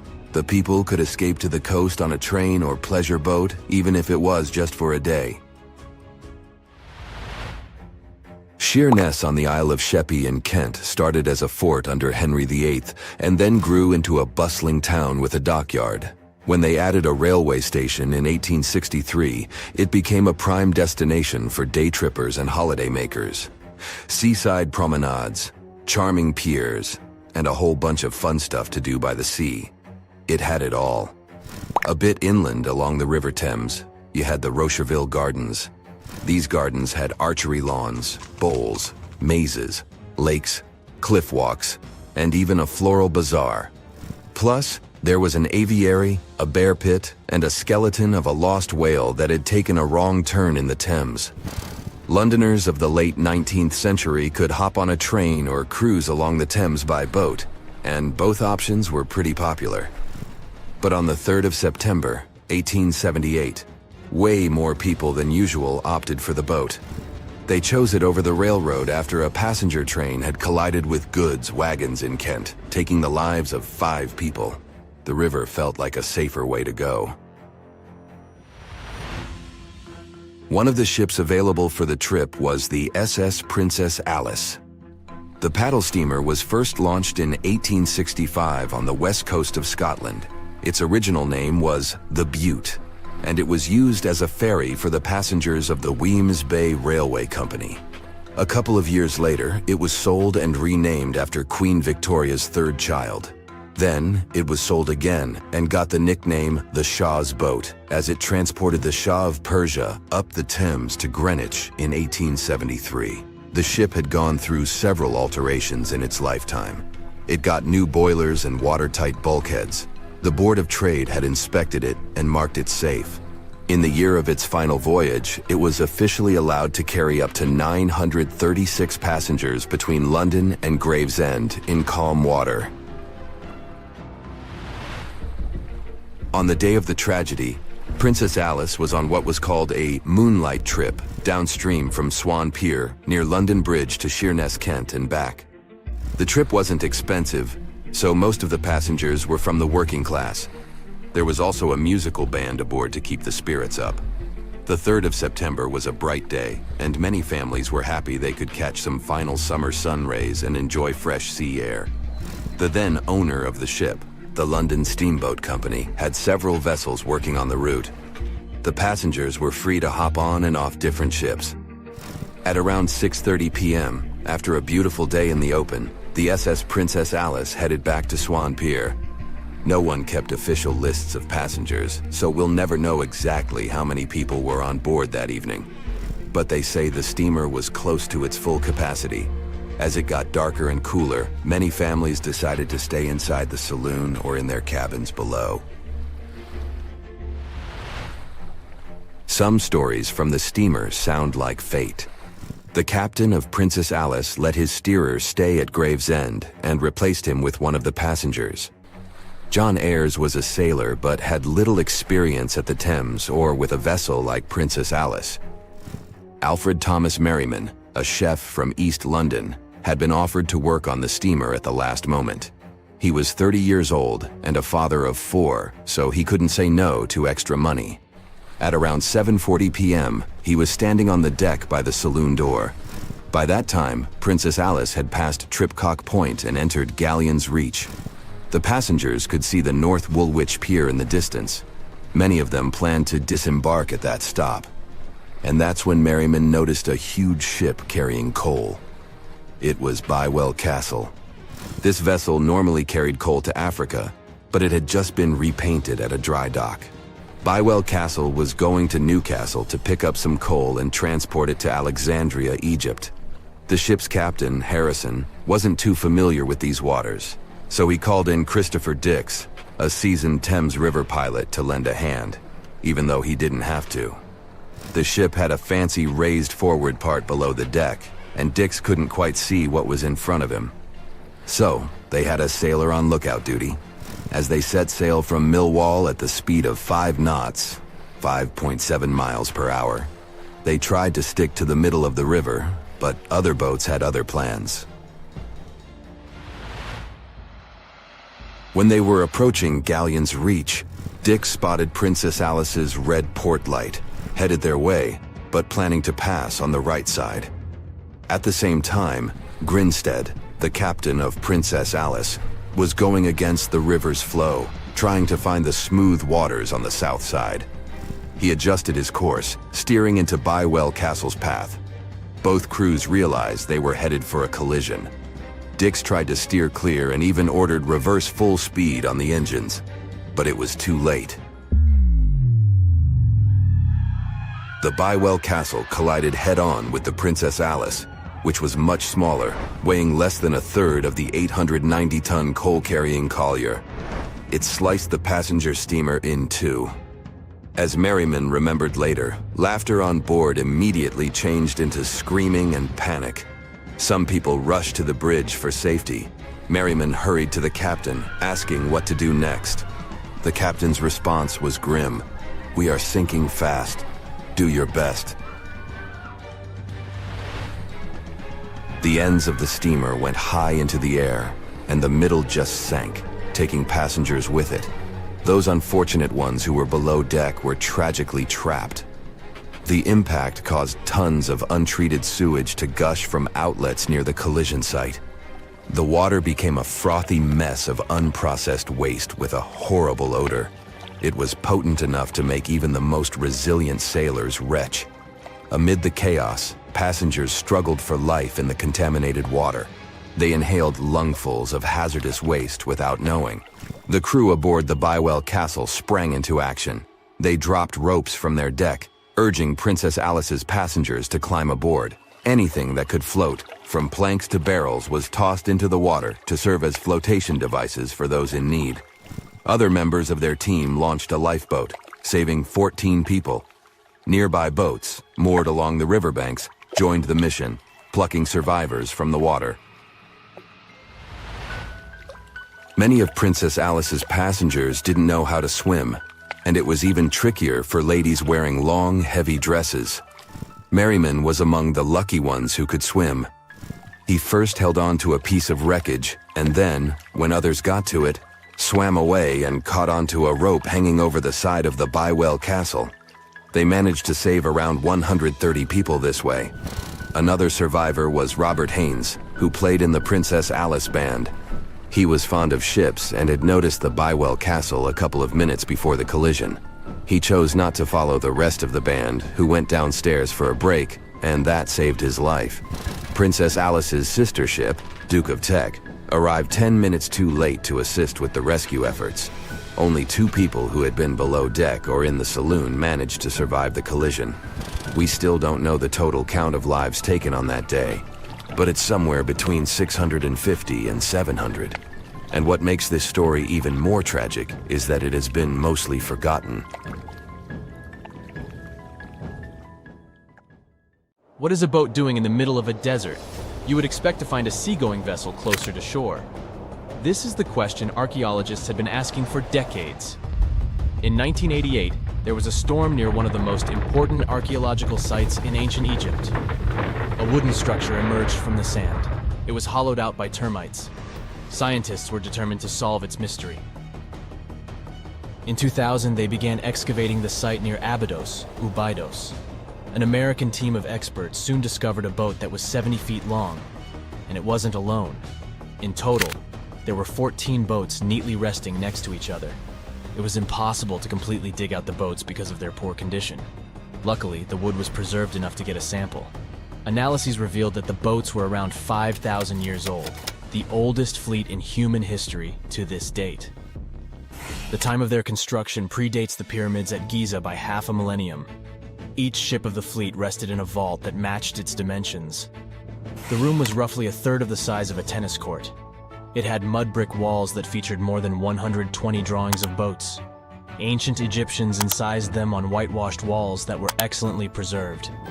Scientists have known about these mysterious chambers for well over a century. 1901, 1902.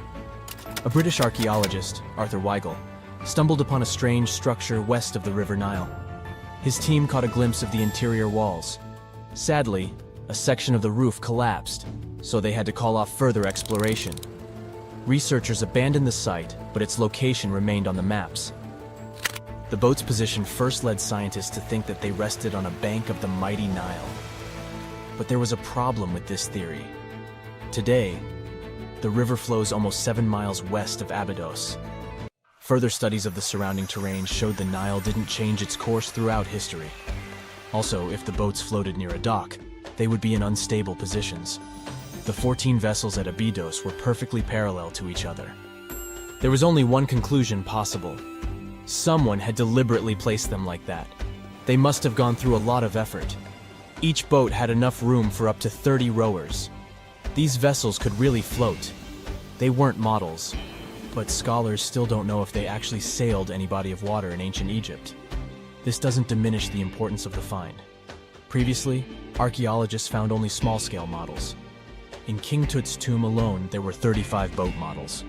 For a long time, these figurines were the only clues as to how ancient Egyptian vessels looked like.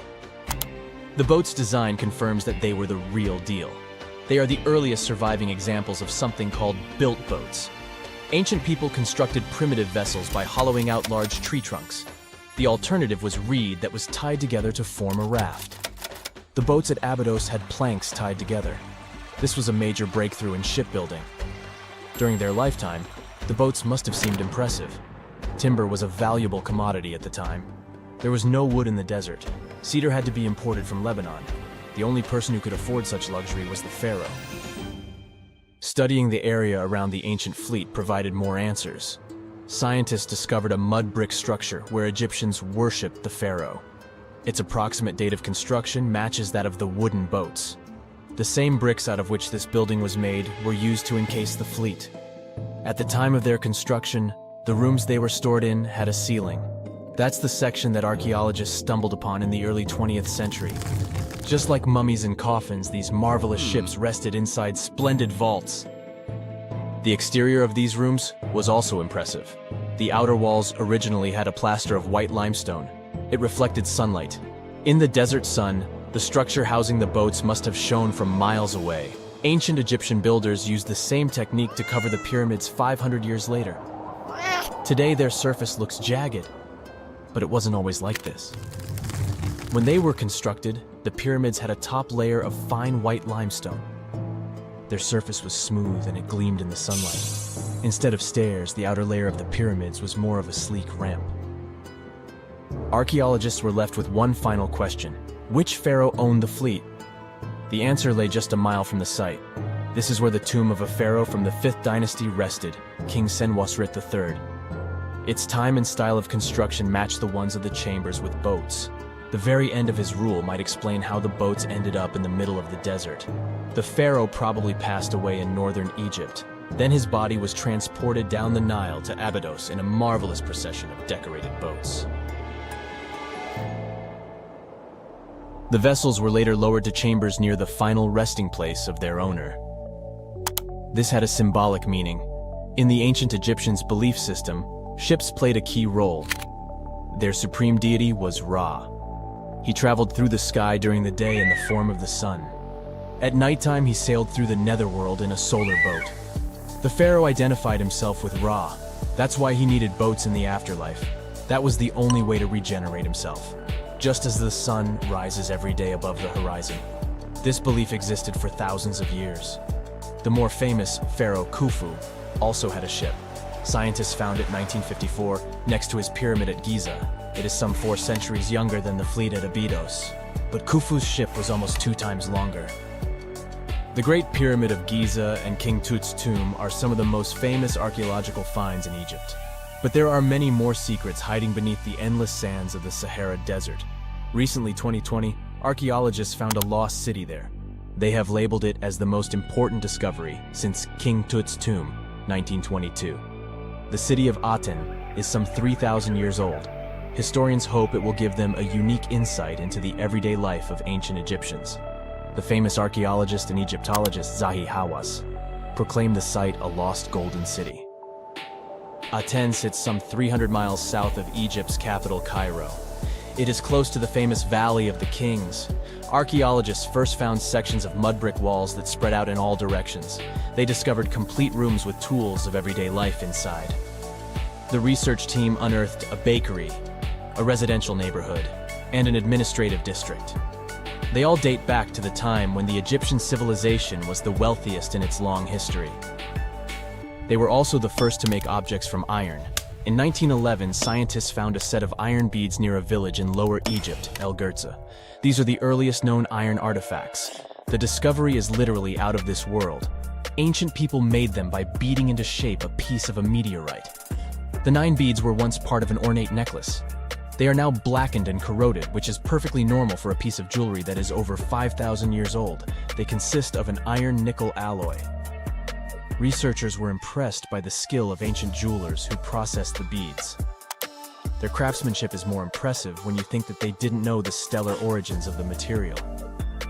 The Great Pyramid of Giza also has a remarkable feature. An international research group investigated the electromagnetic response of the structure to radio waves. They found that the pyramid has the ability to concentrate electromagnetic energy inside it.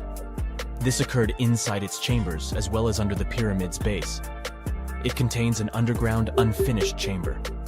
It seems that the electromagnetic response is connected with the properties of limestone, the Great Pyramid's main building material. The research results might have a practical application. The way solar cells and nanosensors function could be improved